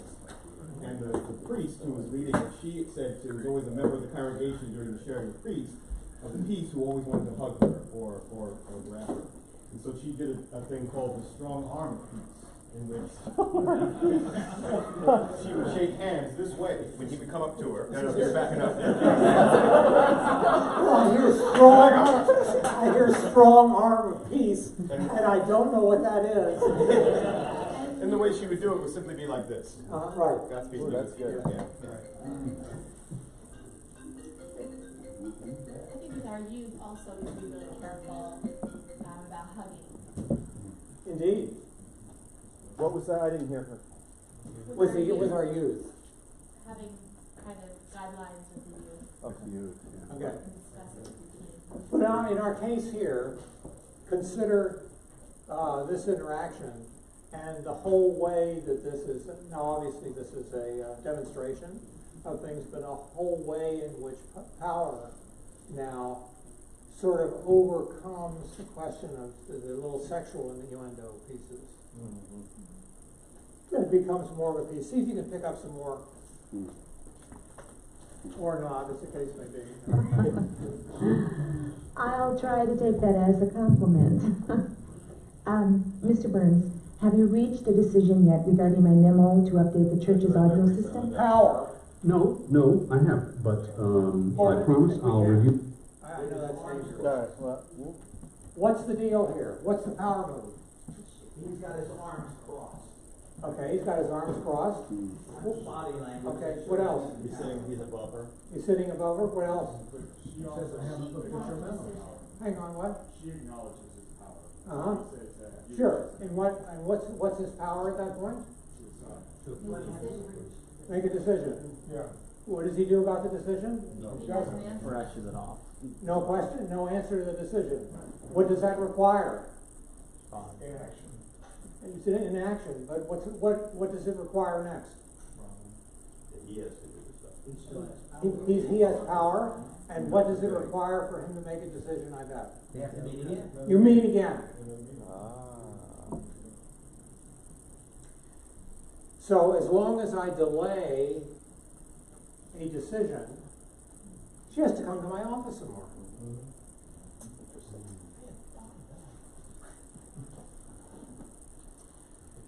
Power.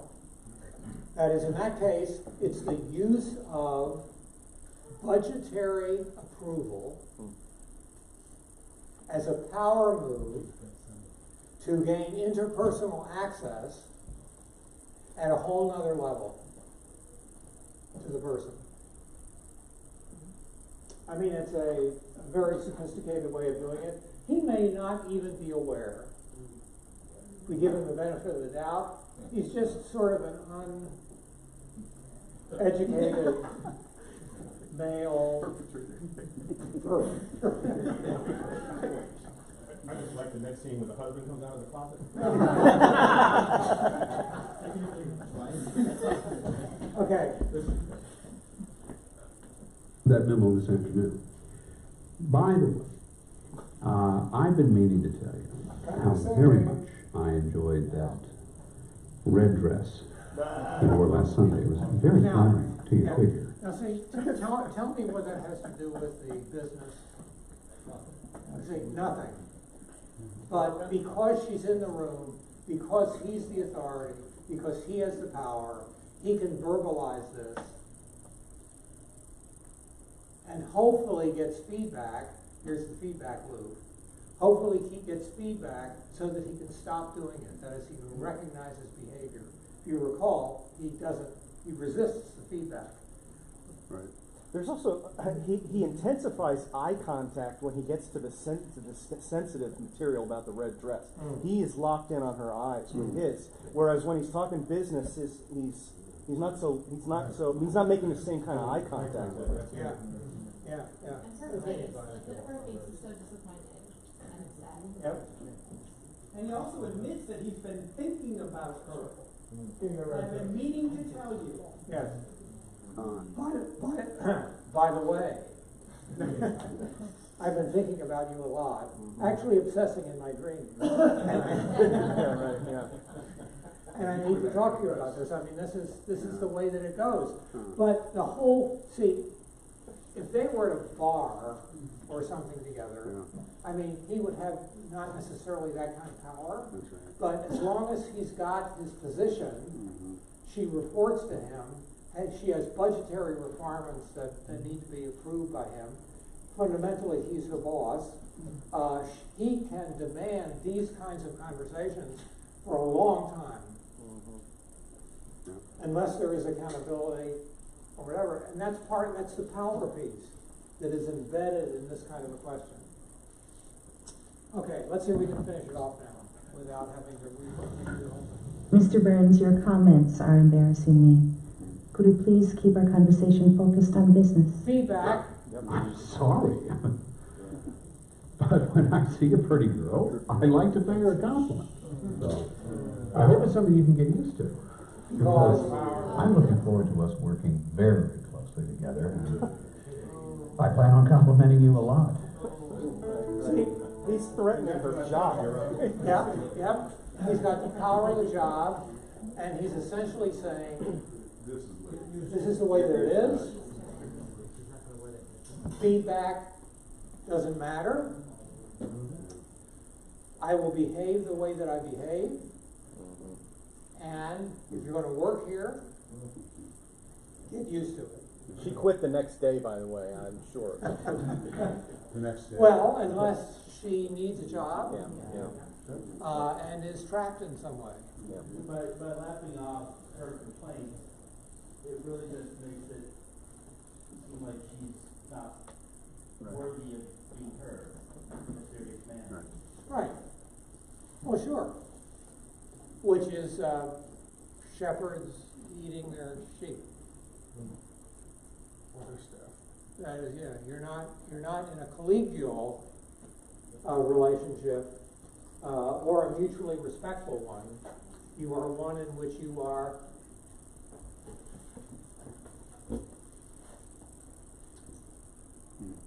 How can we? Oh, sorry. That's all right. I mean, the music is nice. Good morning. Sorry I'm Well, late. now we get to Can I see get the you some whole coffee? thing. Please. Okay. Please. And until we can do the thing, Matt, what you've done with the music program is just incredible. Now Not a it day works. goes by without someone telling me what a wonderful job they think you're doing. Especially the male parishioners. They really enjoy watching you lead the choir. I'll try to take that as a compliment.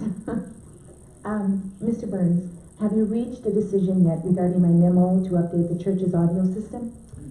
No, I haven't, but I promise I'll review that memo this afternoon.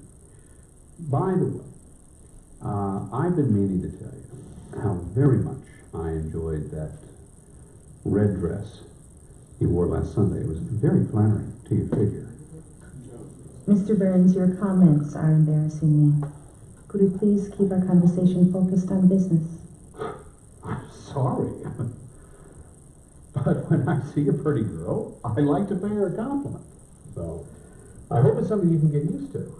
Because I'm looking forward to us working very, very closely together, and I plan on complimenting you a lot.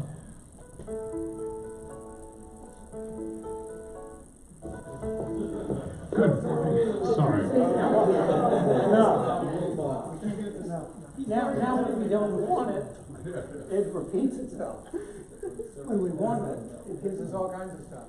I think something that's underneath this, on the face, is the gender thing, but there's something else that's underneath it the whole time, just in the face, that he's a white female, he's a black female, and that is also at play there too. That racial issues are also questions often of power that need sensitivity. Indeed. Yeah. He also called her a girl. Yeah. Pretty girl. I mean, he called her a pretty girl, which is sort of doubly bad, but I mean, he called her a girl, and we need to be sensitive about that. Indeed. We call men men and women girls. Sure, so men are men and women are women, or boys and girls. Or have you ever thought about, I had this response, I almost levitate in church sometimes, when in our the children's message, this is just my own little thing about this. It's, well, hi guys. Right. Really? The boys and girls there. Right. See, when you begin to think about gender issues and you begin to think about language and you begin to think about movement into the 21st century and what we're into, you can, and I hope you will, begin to rethink some of the things that have simply been even part of your regular language for a long time. And wonder if maybe the changing of the culture and the kinds of things that have to do with reproach need more feedback in terms of your own openness to be able to think about, opening up the question of both language and behavior. Yeah. I've also been in situations where I found somebody try to it's like they're going way beyond, and it's almost as bad. Let's take the thing as, hi guys, it's a very casual kind of thing, but then somebody making an extra effort to go the other way, and I hear that, and it almost brings more attention to it, like it's an issue. I mean, there's something about going way, what would be an example of going way behind? Way beyond? Boys, girls, and other. Maybe more culturally stupid, I think. But is that an issue as well? That you're making so much of this issue to try to be correct that it actually does the opposite? Well, I'm assuming you have a concern about it, so I'm assuming that is something that either you've seen or are concerned about, of course. And yeah, I think there's always the possibility of going in an opposite direction in a way that is also a power move. But I think most of this is gently changed. And not necessarily a big deal, except that your behavior is shifting and changing and your language is. not, on using the guys thing, it's not hard to say boys and girls. Or every once in a while, girls and boys. Mm-hmm. To talk about men and women, or women and men. It's possible to be shifting to be able to get a flavor of the differences and not just assume that women are included in the word man, as just a for instance. Now you may decide, nah, I'm not going to do that. Okay. Even in preaching, you know, when Absolutely. Scripture sometimes says, you know, brothers, and understanding it to be non-gender specific. But brothers is gender specific, frankly. But the idea is, what do you do with that? Well, for my money, if you're wondering about it, you either shift it, which is in my language, I hardly ever do one without the other. So it's sisters and brothers. But if there's a question, then raise it with your accountability group or something like that in terms of how that's being received. Well, yeah, and sometimes it's a matter of exegesis, and sometimes it's a matter of application, and you know, all of these kinds of things is to, you know, enter into how it is that they speak. Indeed. It's sometimes not an easy thing.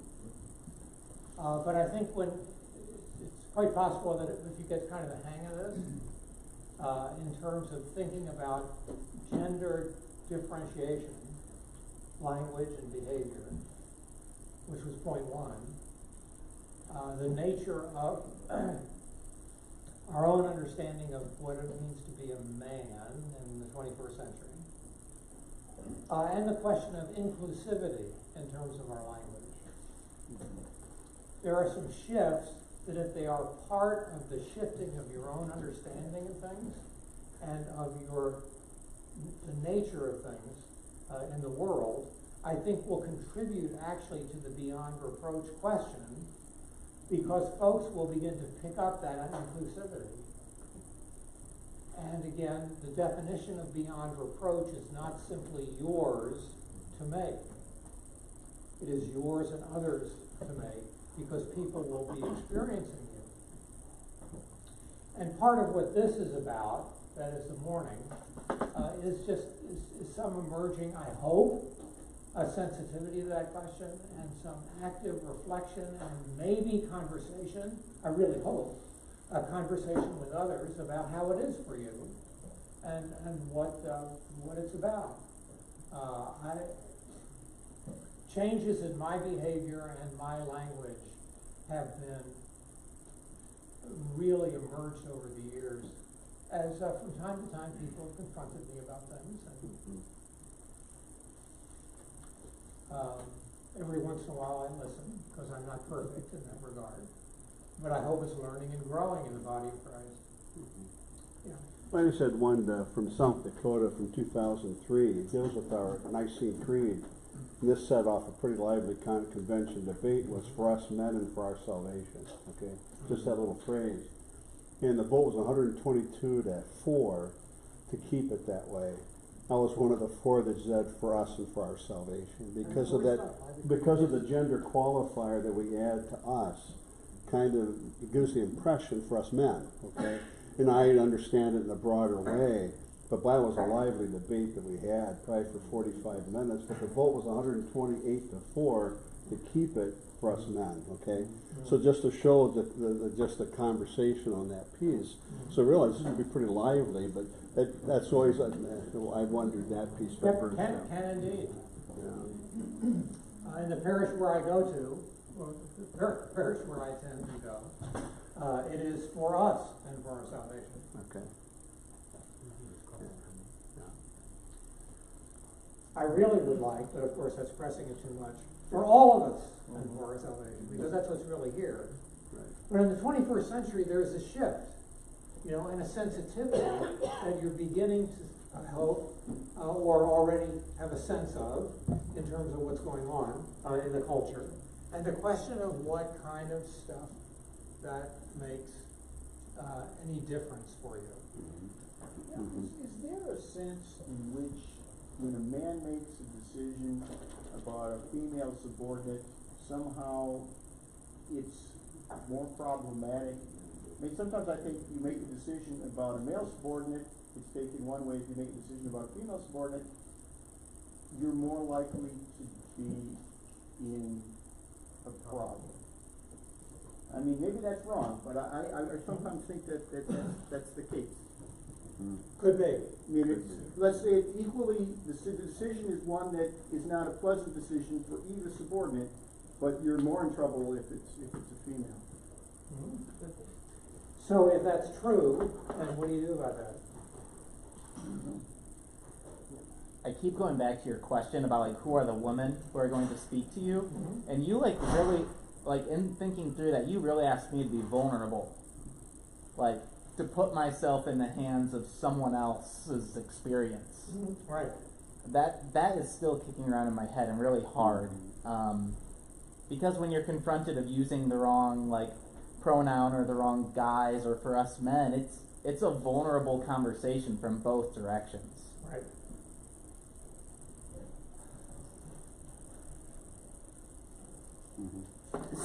So how are you kind of like crafting those? So I really wanted to wonder what kind of questions are you asking to kind of get that feedback from the woman in your life and in your church to kind of think through when you have that question for us? Well, how about actually, if you go out and do this, at $1 per book, you support my retirement. Is that a power move? I get 79 cents for the electronic copy of it, a buck. Take a look at Holding Up the Prophet's Hand and the development of the CPH book that I wrote and the worker support team. Yeah. Because the worker support team, or some version of this, sets a tone of desiring feedback of you, of people's experience of you. Yeah. And doesn't just do it around the issues of sex and sexuality, but also opens it to the question of power and of general responses to one's behavior. Because we don't want to be pompous ignoramuses. That is part of the deal, has to do with being able to be sensitive to and understand. We're not going to change everything because somebody's understanding of things, but how am I coming across to people? How are people receiving my teaching, preaching, behaving? It's not like we morph to how people are experiencing it. That's not the point of it. The point is to become aware of how people are experiencing what we're doing. And as relationships in that context of feedback strengthen, then what happens is the conversations deepen, there is more safety.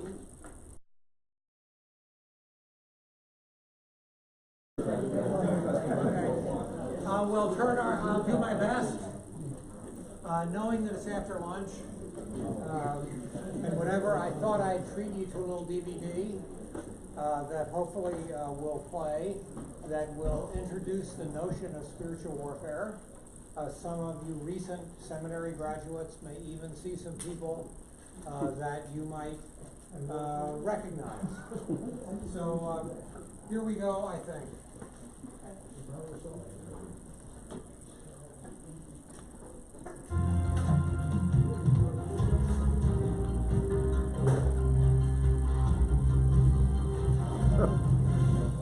Diablo 6755 reporting live for DNN from the Evil Growth Center, where the Millennial Gathering of Returning Field Warriors is taking place.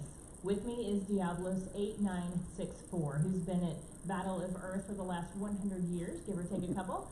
You look in fine shape, look healthy and well for all you've been through. What's your secret? Actually, it's pretty simple once you get the hang of it. Really? Sure. I target the top ones. Church elders, leaders, presidents, DCEs, pastors, anyone who provides leadership. I work to deceive them, and the deception filters down. Well, give us an example, but don't give away too much. We might be hacked into our secure network. I research their lives. I don't need to create anything. It's already there. I find their weaknesses and begin from there. I don't need anything else. Oh, sounds very effective. How about you give an example for our audience? Say a leader grows up believing that he could never please his family. He or she thinks that he's not good enough and that he will never be able to make them happy. When things don't work out, she believes she's no good and that no one will ever love her. She despairs, isolates herself, and then begins to believe that the one whose name is never mentioned around here doesn't love her. That sounds like a great strategy, 8964. Despair is the beginning toehold.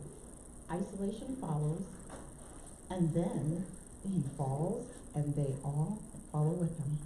Very, very satisfying, I bet. You bet. I've trapped many this way.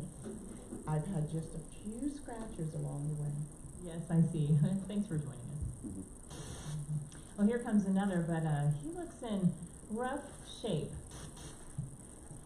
You look in rough shape. We are, but he's worse than me. It's good to be here and see a familiar face. It's been hell out there. Tell us about it. Seeking Christians to devour is hard work. The problem one, they recognize me. When I'm hidden and they're not using spiritual eyes, it's easy, but when they see me and they rely on each other, it's impossible. What did you do then? I called in reinforcements, but when they're together, they have the ability to defend against us and attack us. Can you imagine? Well, how do they attack? They get together and they pray and they sing songs. Ever heard Lift High the Cross? Hate that song. They talk with each other about their temptations. They amass all my disguises. They even confess their sins and think that the one whose name is never mentioned loves and forgives them. A tough fight indeed. Every once in a while I get a toehold, but then he talks about his problems with others and I lose grip. Alright, we've got to get going. First to the ER and then to the Evil Growth Center to learn to become better roaring lions. Oh, well, 2841 and 2842, can we get just a moment with you? Oh, certainly, of course. We are in a hurry. Well, you guys look in fine shape. What's the key to fighting well? Damage their relationships. Help them find things that they dislike about each other, keep them from talking about them, and then just magnify those dislikes. Well, how do you do that? Well, you put it in their hearts that their differences are actually signs that they're no longer in love. And then isolate them. Make them feel alone and unwanted in their own homes. We've really got to run. We're going to miss the workshop. Creating deeper, stronger divisions in relationships. Of course, this is going to be great fun. Well, we have just another minute or two. Let me see who else I can... Oh, Diablos 5. Can we get just a word with you? Bless you, my daughter, of course. How is the warfare going? It is guerrilla action now.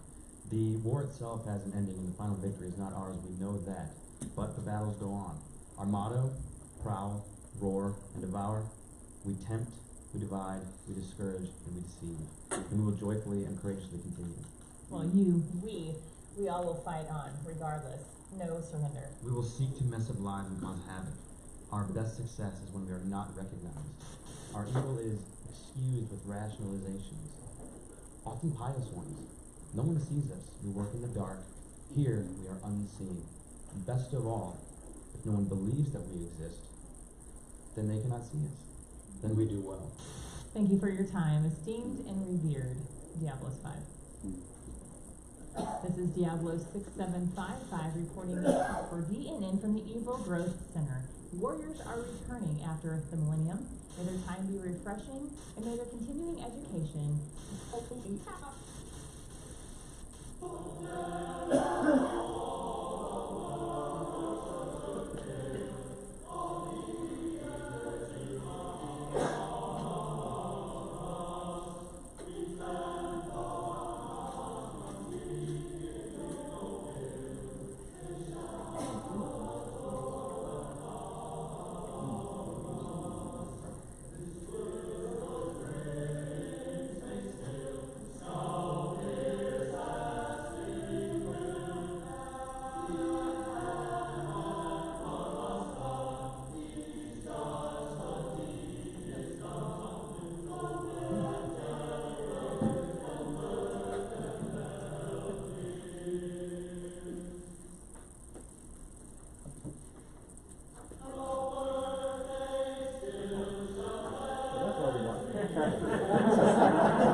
The important part is.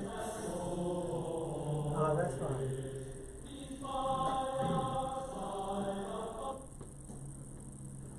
That was a little thing that we created to try to get a flavor of what this spiritual warfare stuff is. There are a couple of pieces in that that are crucial. One is that leaders are targeted. Another is relationships get damaged.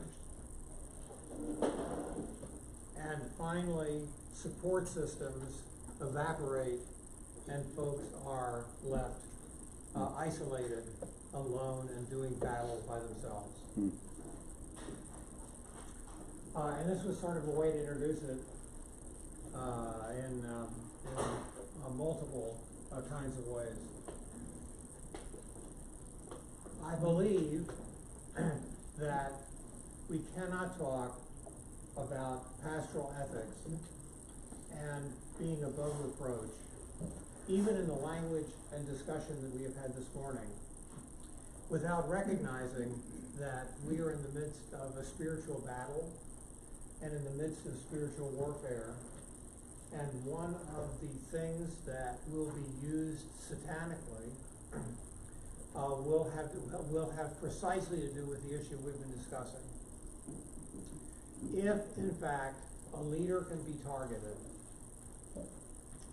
then all kinds of people are affected negatively as the leader is targeted effectively. So with pastoral or other kinds of church leadership being so, our responsibility includes understanding the spiritual nature of what happens and the reality that we are targets of darker spirits. And if you believe Diablos 5, well, I'll get to that also in the PowerPoints. If you believe that Diablos 5, while in spiritual warfare, this is a guerrilla action on the part of Satan and the dark spirits. Actually, the victory has been won in Jesus. There is still and Satan is in fact a creature. Therefore, Satan, except when given special privilege, like in Job, Satan cannot create things. The basic strategy of Satan is exploitation. Exploitation of you, of your vulnerabilities, and of your relationships. And in that exploitation, that's part of the nature of your being targeted. And so this is how it works in my own slightly demented mind, but also thanks to a couple of students whose background was agricultural and introduced me to not this, but to the sparrow trap. which is actually in my other book, also for which I get $1, called Building Up the Body of Christ, which is leadership development in helping build up the body of Christ. And the picture of spiritual warfare is temptation, action, entrapment, and no way out. Now this is also my picture of basically ministerial misconduct. Why the name Sparrow Trap? Because it's a sparrow trap. Give me the next slide. I'll get there. Okay? Temptation. Introduction to this workshop. Very few of you, if any, set out to be below reproach. You get there. You get there via a process. Slowly, often, but surely, if it's not interrupted. That process is temptation, beginning action congruent with the temptation, a sense of entrapment, which is essentially, I'm sort of caught in this, and then no way out, except there really is a way out. This is the sparrow trap. Thanks to my agricultural friends. The sparrow trap has 2 compartments with bait in it. The entry to the sparrow trap is relatively easy by the sparrow. Can be entered by passing, so it's accessible by funnel doors. The second compartment can be entered by passing through another funnel door which leads from inside the main lobby. The funnel doors work by allowing target sparrows to squeeze in comfortably. That is, the funnel doors are slowly getting narrower. But the sparrow can continue to move forward in it and would be uncomfortable reversing, now because of the tighter areas, reversing position. So, but when they attempt to reverse their path and try to leave, the funnel is uncomfortable. Rather than risk hurting themselves, most will simply choose to stay in the trap. Entrances are not adjustable, so you can make them larger or smaller. That is, the devil has flexibility here. Ability to adjust the funnel opening enables the trapper to target sparrows of 2 sizes or different species. Well, that's nice. And this is something about starlings and sparrows that I really don't understand, except that the reality is that it's flexible, right? The deal in spiritual warfare is that Satan uses permission, can be given permission to cause misfortune, but generally the evil of the day is sufficient. The vulnerability of individual people, saved, baptized, and fed, still exists in this now but not yet saint and sinner world. So this is actually another version, thanks to Travis Ferguson, who artistically developed the sparrow trap, which is the temptation to enter, the action of entering, the getting in and feeling trapped because you can't. See, theoretically, the sparrow could jump up, squeeze, and get out. So the feeling is being entrapped, but it looks like it's hurt to be able to get there. In Jersey, you use a crab pot. Actually, that was the alternative that was given to me. They come in, and then there's a second part where they get frightened, and they go up into the second part. Once they get in the second part, it's just stuck there. That was actually the alternative that was given to me. There's a guy that grew up in Maryland and understood Chesapeake Bay stuff. I didn't think that the Midwest would. Yeah, no, they don't get it. Get it, but I like to it. Well, thanks. Now I feel more at home. Be sober, be watchful, all that kind of business. I mean, this is serious stuff, I believe. Yeah. So if this is true, the question becomes, how will you be attacked? Now, this is actually a invitation, at least in your thinking about this, an invitation to move into a more personal discernment process.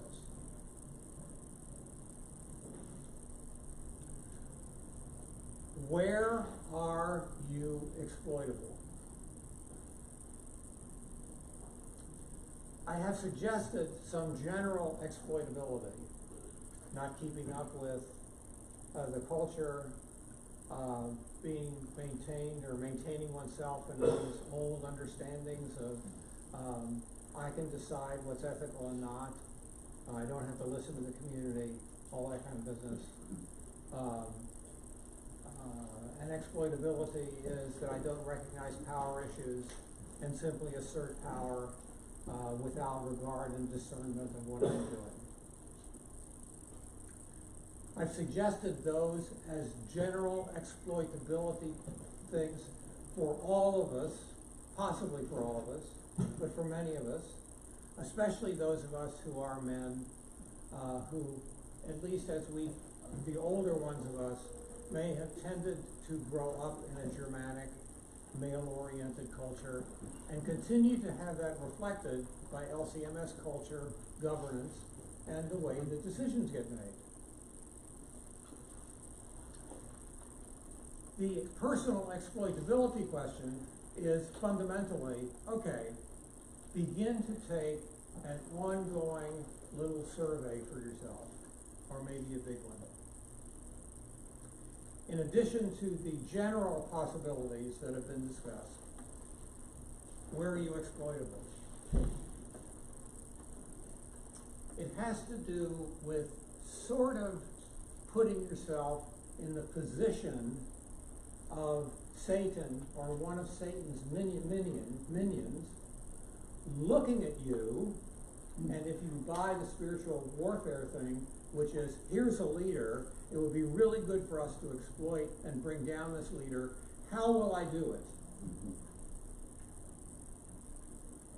Then you begin to get at what's going on in you or your relationships that is potentially exploitable, that is, in the issue of beyond reproach, would be problematic. What would be the strategy, your strategy about yourself to do evil and thwart the good? Now, it's a simple question, but it's got a lot of implications for most of us.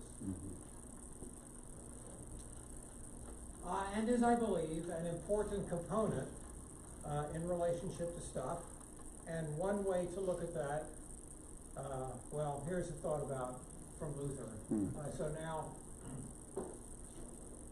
in order to reinforce what I just said, and hopefully to legitimatize it in a Lutheran context, here's a quote from Luther.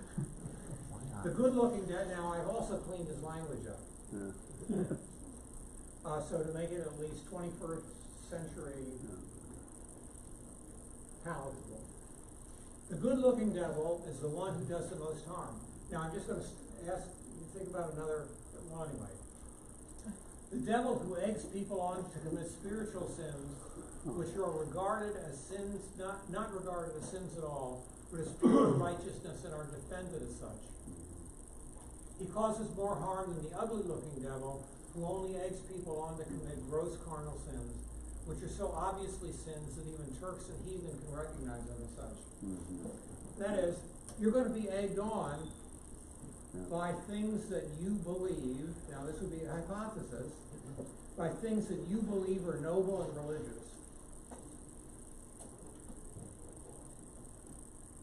Things that will be rationalized theologically and spiritually, but are really behavior that is destructive.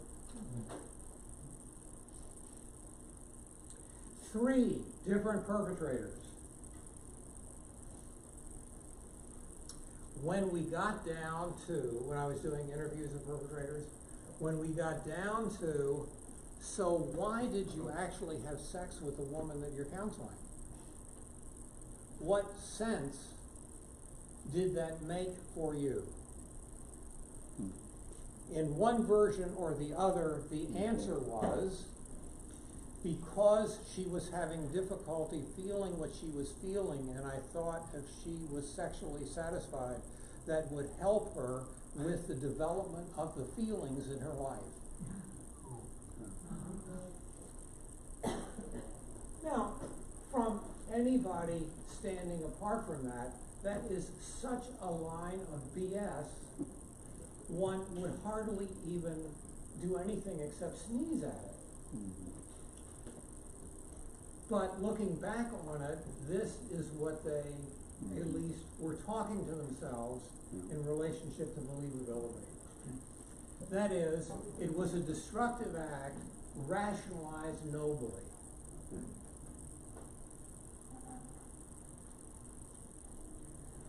And Luther somewhere else, but I don't think on this slide. No, sorry.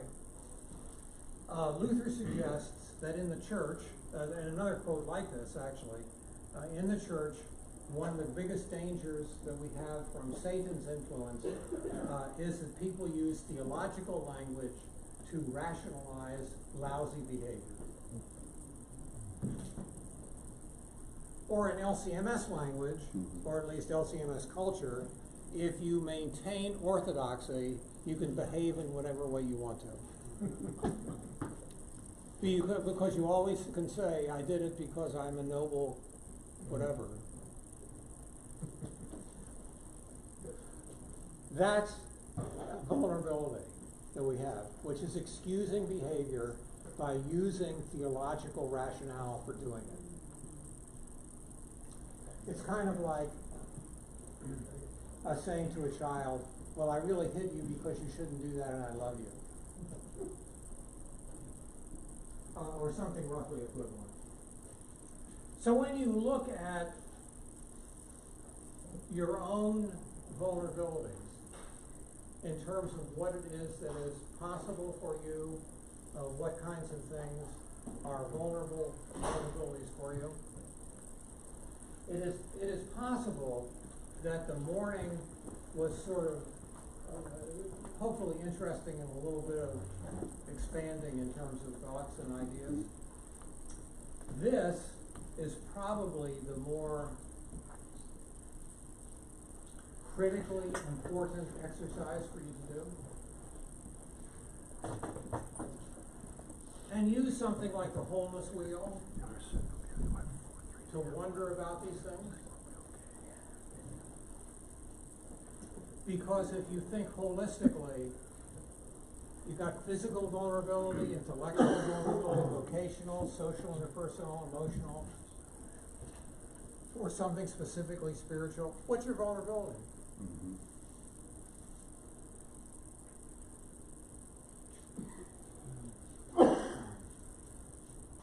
You know when it came to me? Well, you don't know, but I'm going to tell you the story. I grew up in an alcoholic family. My dad was an alcoholic. We spent a lot of time denying that. And I thought, well, I'll take care of that. I understand that. In my PhD program, I did a lot of my own personal therapy. I got that in tow and whatever. So one Sunday morning, after church, I should say after church, do you remember the old public broadcasting system auctions in which they'd auction stuff off and to raise money and you get on the phone and you're bidding and all that kind of business? I was upstairs. Our two kids were born. I was upstairs. I had my degree. I was actually working at Lutheran General. And I was had the telephone and a television. And Judy walks in and says to me, "What are you doing?" And I said, "Well, I'm helping out PBS." Now, here you go, a noble thing, right? I'm bidding on PBS stuff. Oh, well, what are you bidding on? I'm bidding on a trip to the Caribbean. Well, we're a young couple with 2 kids, and we have about as much money to do this as the man in the moon. Yeah. But she says, well, okay, so you're bidding on this kind of trip. Okay, so she sort of walks out, turns around and comes back and said, well, where are you at in your bidding? This is 1972, 73. I said, I'm at $3,400.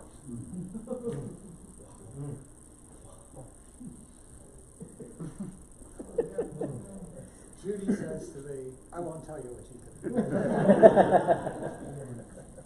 It wasn't pious. Yeah. But anyway.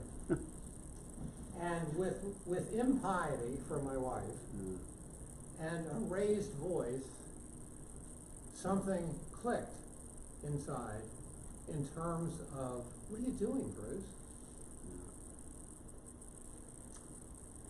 Now, that's the remnant of growing up in an alcoholic family. That is, not broadening addiction to things more than alcohol.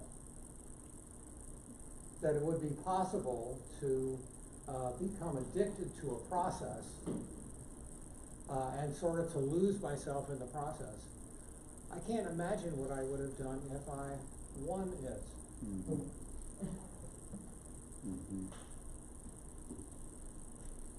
I'll tell you what I did win another year.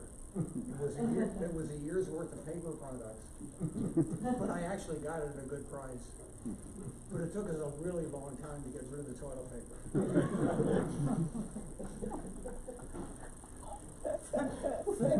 Think of stuff in your life and begin to catalog it. Arenas where you can be exploited. Because that is a really important component, obviously, of your capacity to take and grab a hold of the question of beyond reproach. Because it's different than me lecturing you on what beyond reproach is, according to Timothy or St. Paul or anybody else. It has to do with what's going on in your life that helps, that creates a vulnerability.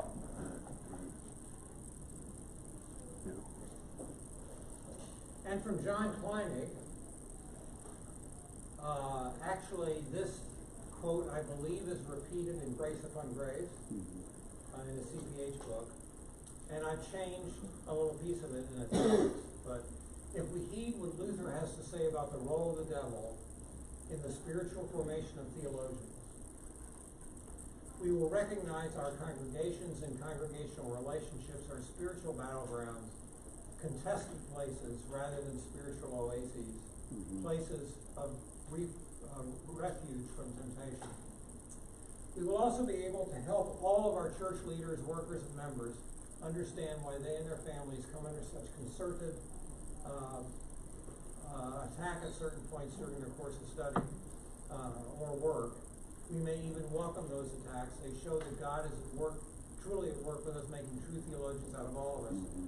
Kleinig goes a lot further, and I think is more spiritually mature than I am, because I don't welcome these attacks. And I'm glad that he does. And it is a recognition of God's work in us and the activity of the Spirit. I'm not yet at the welcoming point. Your life, as capsuled now by the Beyond Reproach conversation, is a place of spiritual struggle. And the nature of that struggle is that there is a concerted effort to bring you down. Because with you going down, others will go down, or at least be vulnerable along with you. So the recognition that at a spiritual level you are targeted is a crucial and important recognition. That these are not things that are sort of idle chats in relationship to 21st century change. These are issues that your vocation and your leadership is in question. And even if you aren't brought down, facets of relationships and part of your effectiveness can be damaged. Mm-hmm. And so the idea is to be able to get some sense of this kind of thing, and that's what the reflection at this point is about. So, point 3,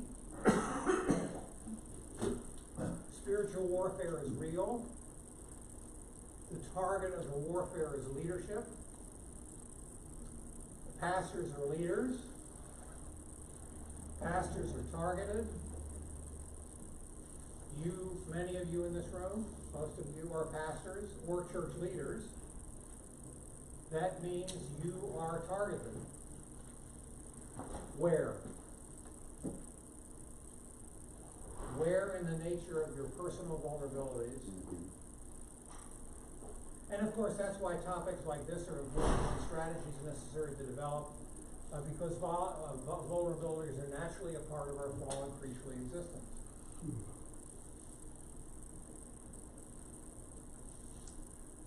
My proposal to you is, if you're willing, well, not if you're willing to do this is my proposal, is that you take a few minutes, and if you don't have a piece of paper, grab a piece of paper or something for yourself, and give just sort of some meditational thought. I'm not sure I'm going to ask you to, well, I better declare that one way or another. We may take a moment or two after you do this, if anybody wants to share anything about what they've written down, but that's not something that is a demand. But I'd like to start you in the process of beginning to identify vulnerabilities where the devil can grab you. Because it's sort of temptation, right? Action, right? Mm-hmm. Sense of entrapment, kind of nowhere out. Where are you going to be exploited? Mm-hmm. Where are you being exploited? Mm-hmm. And of course the question after that is, what are the strategies to deal with that in some way or another? Mm-hmm. So my proposal to you is that you've got 10 minutes just to be thinking about and cataloging those things. And I can't make you do this, but I want to encourage you to, because this is absolutely crucial. Get rid of any other business that you're doing. That's all satanic temptation right now. I believe that firmly. Right. Takes you away from this task. Right. And the task is begin to identify and start the process of looking at your own vulnerabilities. Mm-hmm. You may not share them at all here. You don't want to, but you're beginning a process that eventuates, of course, in strategies in relationship to dealing with it. Mm-hmm. Okay, 10 minutes. It's not going to be a long piece. Good.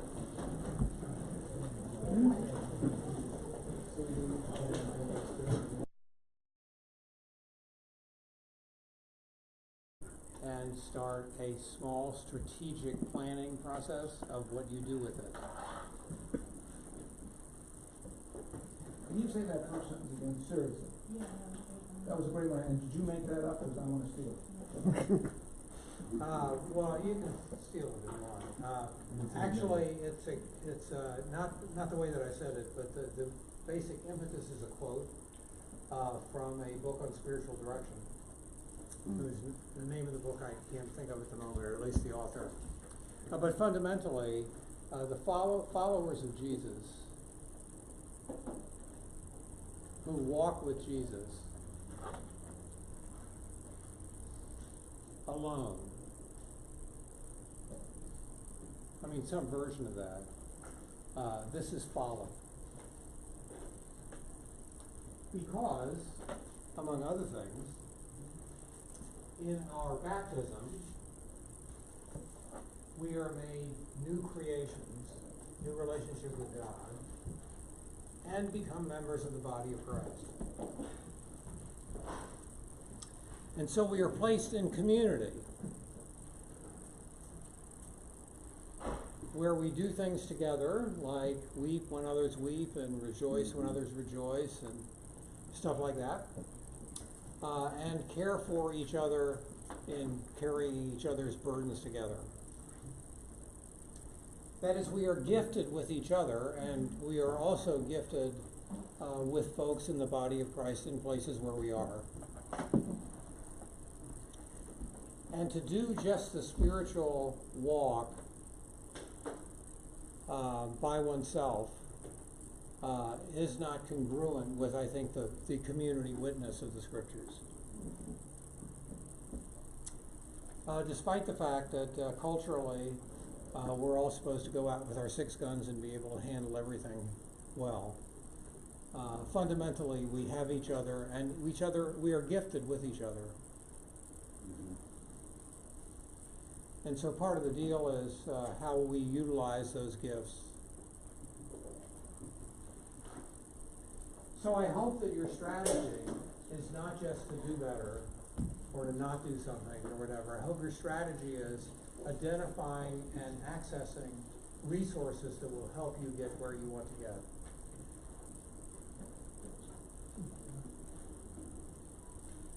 I regularly tell people, as I'm going to tell you, that the only thing the time I would have said this even today, is that fundamentally I have not, that I know of, made a major change in my life or directly dealt with something about which I was vexed by myself. I have needed to find people who know what I'm trying to do and who will support me and pray for me in doing it.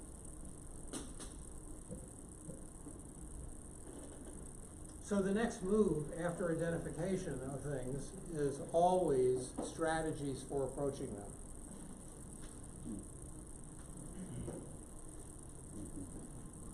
So my proposal to you is that you have 5, 6, or 7 more minutes, and alongside your list, you pray over or think about what's on your list, and begin to identify strategies that will help you with that list. And then in those strategies, a commitment to do at least one of them. That is in terms of the strategies. Some people believe that I am a closet Pentecostal preacher because I really enjoy altar calls and at some level decision making. Especially when those altar calls are public, and the decision is known by others who will hold me accountable and hold others accountable. So my hope is that you will use this opportunity to make a decision on one of the places of your vulnerability, and in that decision, commit to following through on what it is that your strategy is about handling that vulnerability.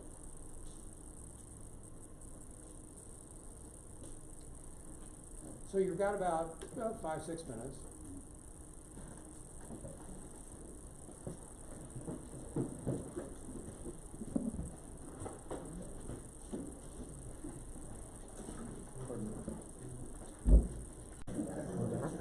The question is what? I'm quite in touch with what groups are doing here.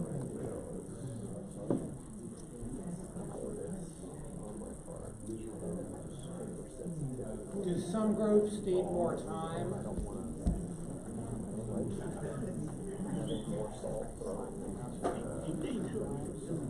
You're right. I know, but this is the way. I just want to say thank you. Lying. The other hand.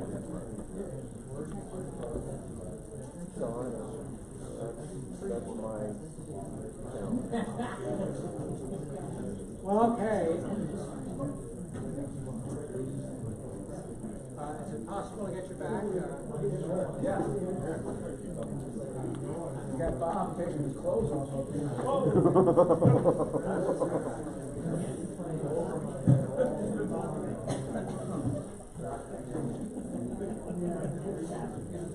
Don't you pour that coffee on me.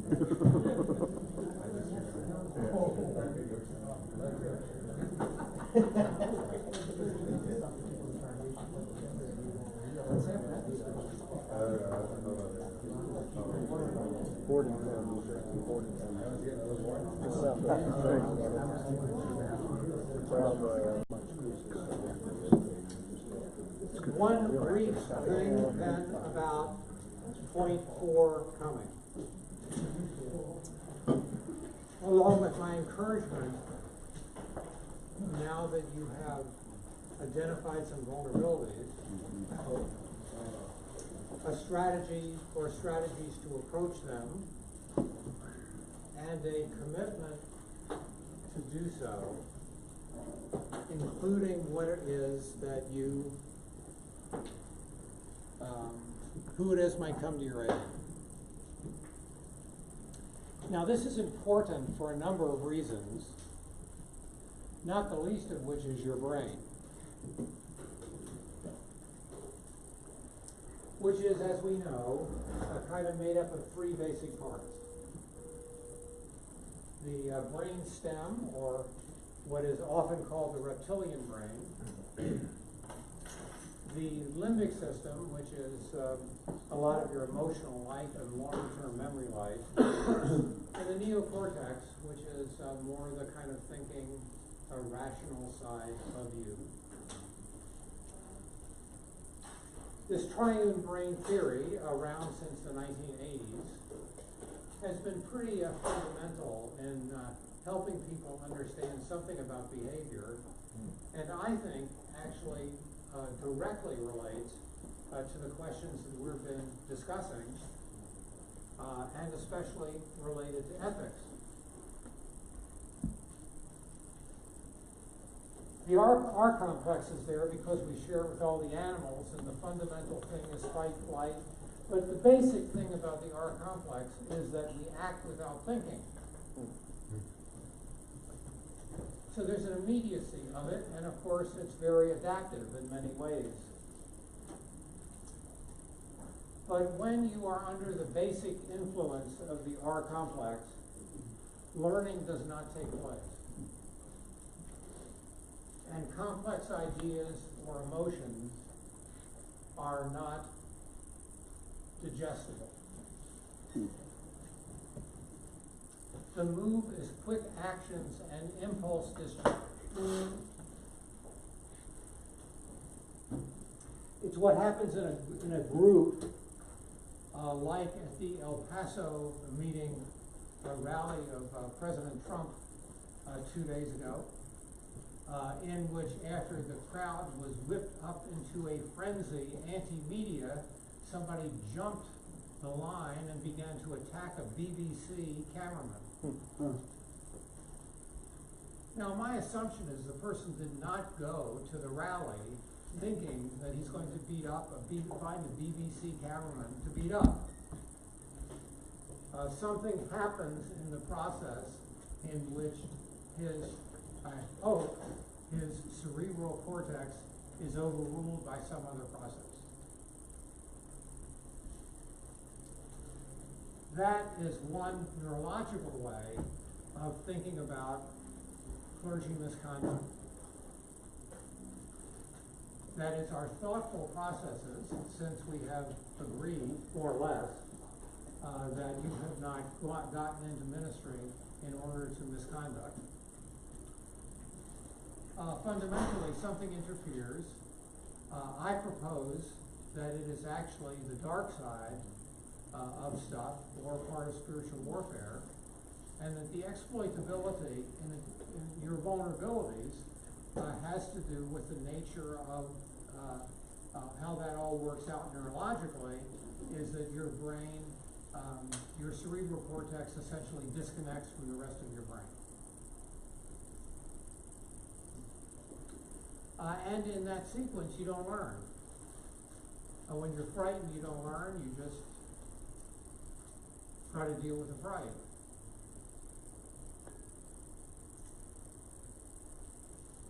The limbic system is the home of emotions, visual memory, language limited to exclamations.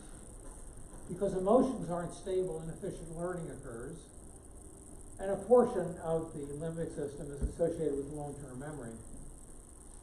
Essentially, this is the cause and the place where a lot of learning disability or learning disorders happens with kids, in which they're not out in their home environment, have not learned how to regulate their feelings and begin to understand them. That is, in John Gottman's terms, they had not been coached into understanding and discussing feelings, and so they get pushed into feeling states, but because of that feeling state, they're not able to process that connected with their brainstem or R complex. They're not able to process well learning. Some learning can be done.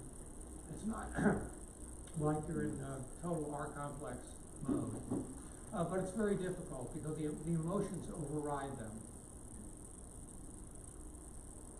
That's why in learning, there's a New York Times article 2 or 3 days ago about this, that if students love their teachers, they will learn lots more. Because emotions are stable and the context is learning and supportive. But the limbic system is the home of a lot of emotionality, and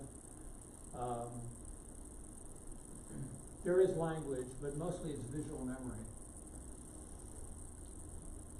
And then the cerebral cortex is a higher level of thinking. It processes lots of information, and the best learning occurs here, but to be optimal, the environment needs to be as free of threats as possible. For our purposes, the crucial issue is it's the slowest of the 3 parts of the brain. That is why perfectly regular people, when driving on the interstate, might, when they are cut off, honk their horns, pass people, give them the finger and yell, who would not under other circumstances do anything like that. Because in fact, the cerebral cortex, that is thinking about action, is slower than experiencing the limbic system process and the R complex process. So this slowness means that you need some interval, something that breaks up the emotional R complex chain. Something that gives the cerebral cortex an opportunity to intervene.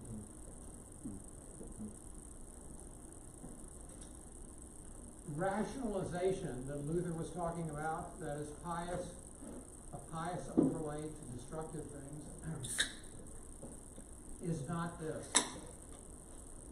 That's the cerebral cortex still under the control of the limbic system and the R complex.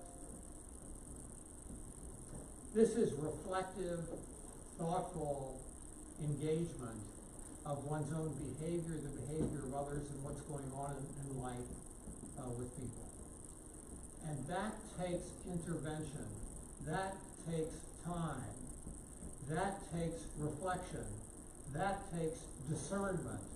That takes community. People that are willing to let us think together about the kinds of things that are going on. That's one reason why It is spiritually folly to simply be in a spiritual walk by yourself. Because what the community does is give you an opportunity to be thoughtful, prayerful, and accountable about what's going on. Now that's the point of having a worker support team, or a point of having accountability people, or any one of a number of possibilities of people with whom you are talking about what's going on. I'm assuming that was the genius of the creation of the old circuit meetings. Or the genius of critical incident stress debriefing, where you bring people together to talk about the kinds of things that they've experienced in a crisis. Or the experience of supports, any kind of support systems of any of the AA groups, regardless of what addiction they're working on. Any kind of stuff in which the community gathers together in some way, small groups, larger groups, but some opportunity to talk about stuff. So if in part of your strategies about handling vulnerabilities is that you bring into your orbit folks that are going to be helpful to you in terms of these strategies, are helpful to you in what you want to be as a pastor and leader, having to do with above reproach and all that kind of business, then part of those strategies has to do with accessing the community of folks, a community of folks, varying folks, that can provide help and support to help you get where you want to be. And that is neurologically sound. I don't know about you, but I believe that left to myself, all by myself, I can convince myself of the darndest things. And I think I'm smart enough to be able to rationalize all kinds of really bad behavior. And the reason I just say that is because it's not hypothetical. I mean, it is actually true, and there are people that in my life are there and continue to be there to confront me about this, or at least hold me accountable to what I'm trying to accomplish for myself. In the midst of all this, there is what is called an amygdala hijack. And the amygdala is a little part of the emotional limbic system that has the potential to hijack your entire brain and put you in a position to, if you were thinking about it at some point or another, you would never consider yourself doing, or you did something and wonder, what's going on that I did that? Or, holy cow, that wasn't me. Or, what in the world happened? Well, it's the exploitation phase of spiritual warfare in which Satan is utilizing a piece of your neurological apparatus, and the only way to handle that, outside of prayer and all that kind of business, is the community help in interrupting that apparatus.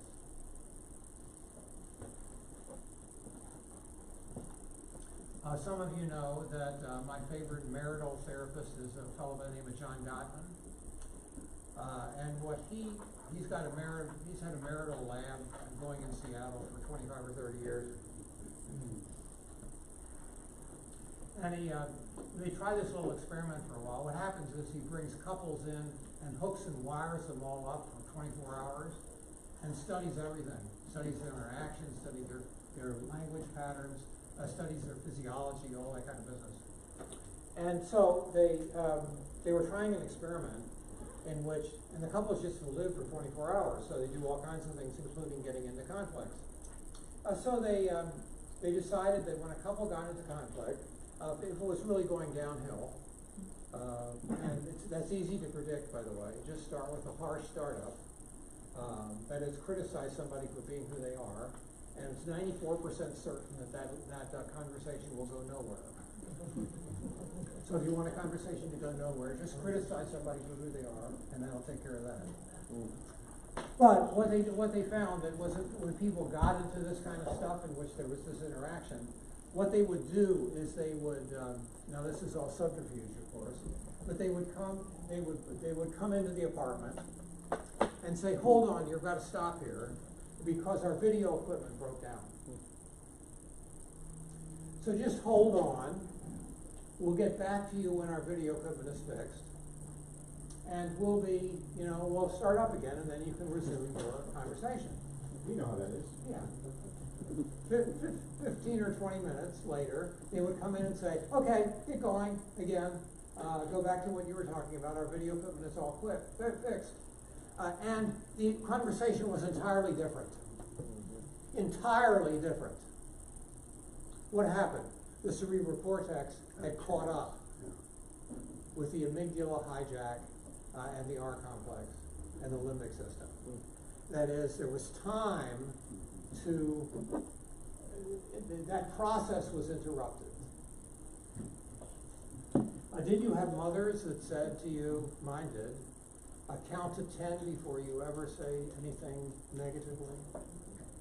It's an old mother's tale that's really neurologically on target, right? Which is do something to interrupt the impulsivity of the R complex.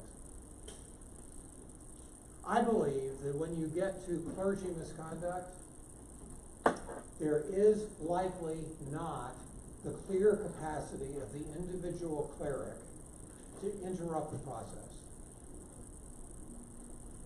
That's the sparrow trap side of things. That these presentations of varying things do, I hope, hold together in some way. That there is the sense of being trapped without recourse to interruption. That's why the community helps in the way out, and why resources. So there's an interruption in the process that is at some point in that process no longer actually interruptible by the individual person. That's why in addictions you have AA groups and sponsors. That's why if you do XXX churches, 30 days of purity in terms of pornography, probably the 5th or 6th day, or 7th, somewhere in there, is a very hard day because you commit to calling your accountability partner when you're in the midst of wanting to go to porn, not afterwards to repent. But in the midst of it, that's a very different call.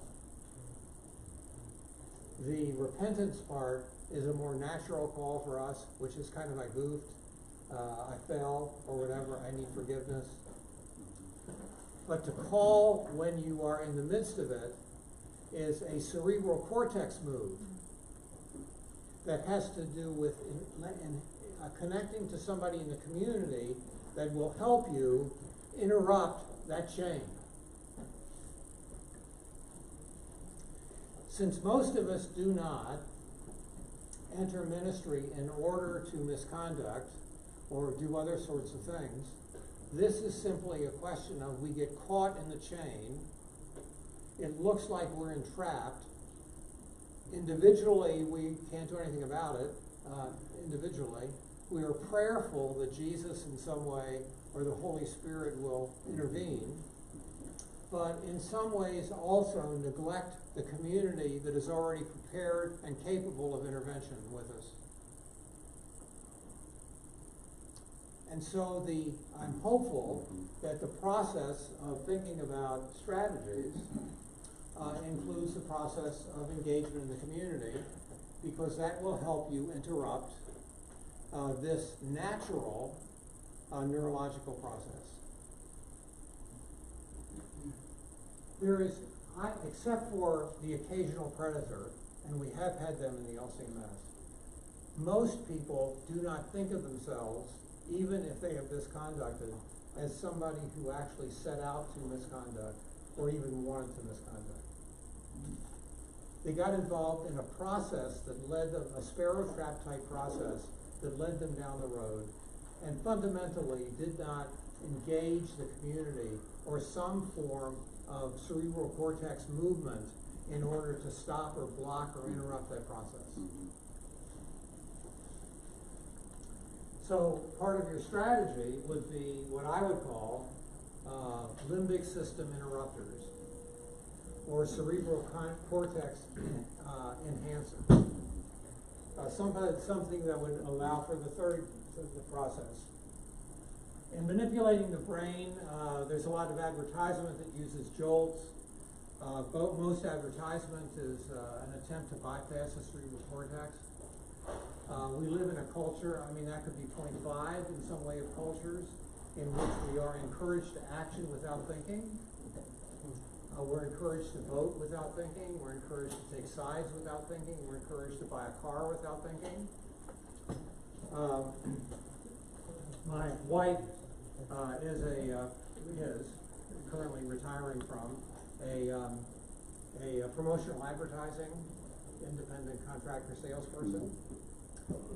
So we go out. I have accompanied her to Las Vegas from time to time to her PPAI conference. And the guy that was the executive to the Harley Davidson thing, when Harley Davidson turned around, was one of the speakers at one of the continuing education events I went to. He rides in on a motorcycle, by the way, which one person got with their little ticket for admission. It was a 72-year-old grandmother who won the Harley Davidson. She went up on the stage and looked around and couldn't figure out what's going on. It was really delightful and priceless. And anyway, what turned Harley Davidson around? He showed us that Honda, if you look rationally, Harley Davidson motorcycles, Harley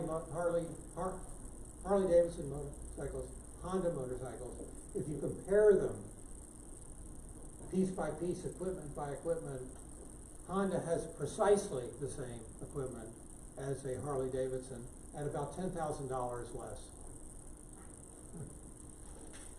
So they knew they could not compete on the rationality of price. So what did they do? They created the emotion of family. Began to create an identity of being a Harley Davidson family member.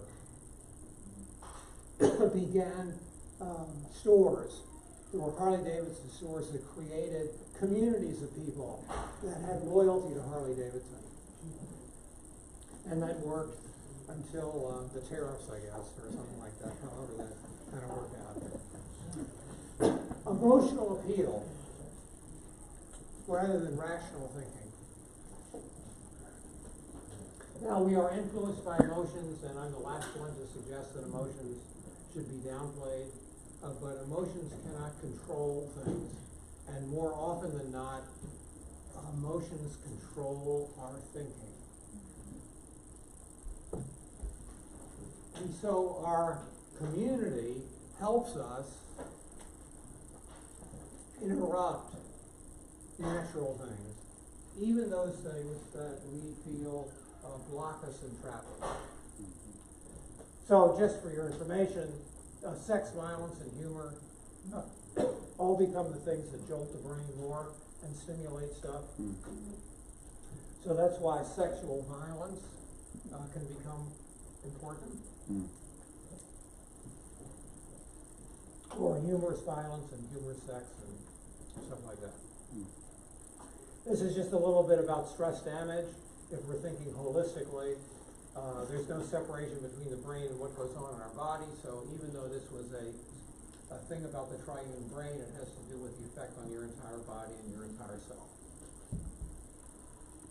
So, point 4, we are all capable of having our cerebral cortex separate from the rest of our brain. This is one dimension in how reproach behavior can become active, and if you do not think that you are vulnerable to this, then you are especially vulnerable to this. because you were in denial.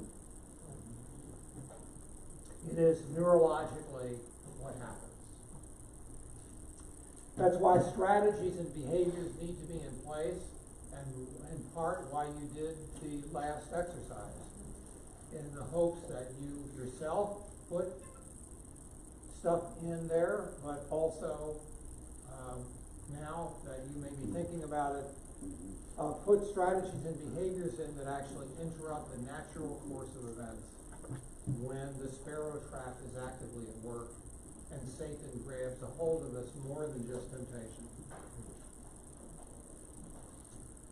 Major qualities that we've already discussed is openness to feedback and sharing and transparency, and that's where the Johari window comes in, which is there are things that are unknown by us but known by others or others can see. That's we ask for feedback about ourselves. And things that are known by us but unknown to others, that's transparency. We share stuff about ourselves. The idea is to move this quadrant, an open and free area, in safe relationships to larger arenas. Places where we can share struggles, places that we can be vulnerable and share the kinds of things that are going on in our lives. So there is using what we know, and you're seeing all that, and there is some risk. If somebody becomes increasingly special,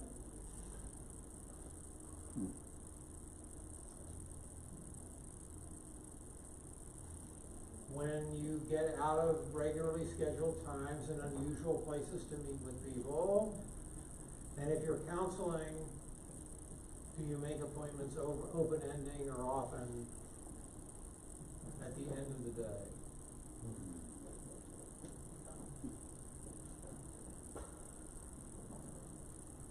When you don't share what you're doing with somebody, not people, but does your spouse, if you're married, know when you're counseling someone? Certainly your staff. If others know where you are and when and why, they can more easily hold you accountable. That can be maintained at the same time that you maintain confidentiality. Yeah. With the counseling thing, maintaining confidentiality, should you tell your spouse who you're meeting with? No. Should that ever happen to you? When you maintain confidentiality, should you ever tell your spouse who you're meeting with? I don't think so. For me, I don't know. Okay. But don't take that as law. I do not. But that I am meeting, yes.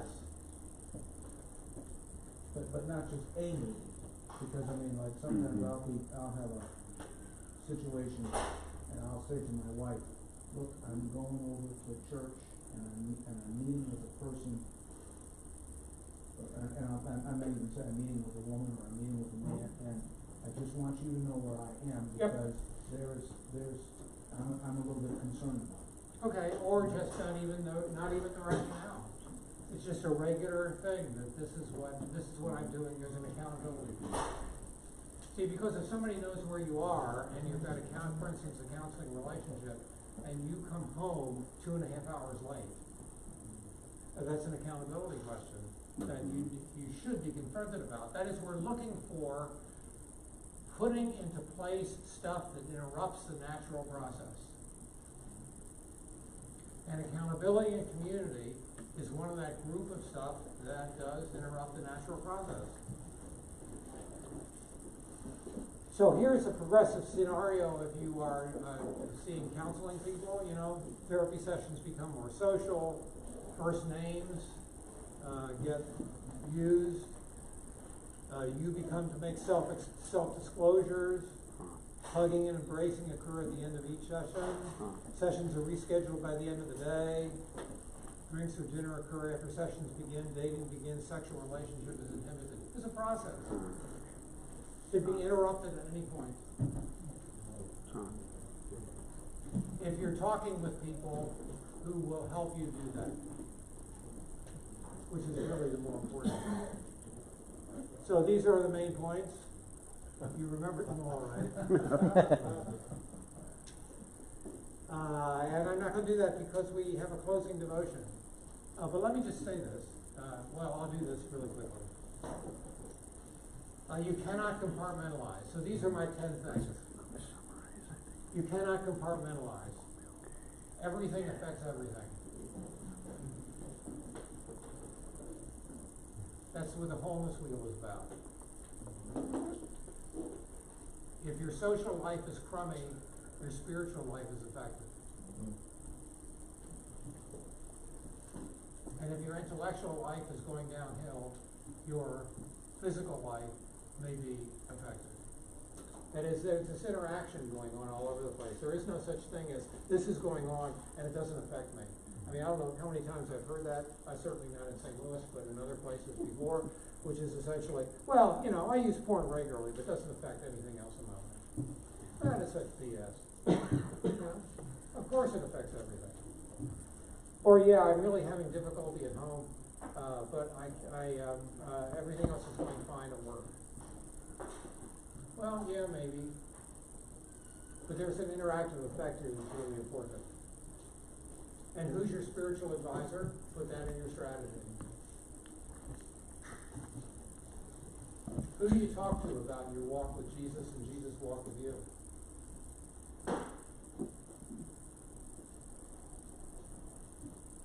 And the members of their family. Hartung Principle 173.5Q is that you are not the pastor of your spouse. Yep. You are the husband of your spouse. You may lead in devotion and all that kind of business, but your spouse may very well need a spiritual advisor. I think so. Use support systems and build collegial trust. I wish that mutual admonition and consolation of the brethren almost made it as a sacrament. I wish it did. Get off the couch. A little exercise goes a long way. Pay attention to your emotional state. There's a couple quotes about why Luther didn't want everybody to be like rocks. Into this, and Elaine for what she put into it. Yeah. And these were the 3 or 4 people that were involved in actually putting this together. And they deserve your thanks and praise.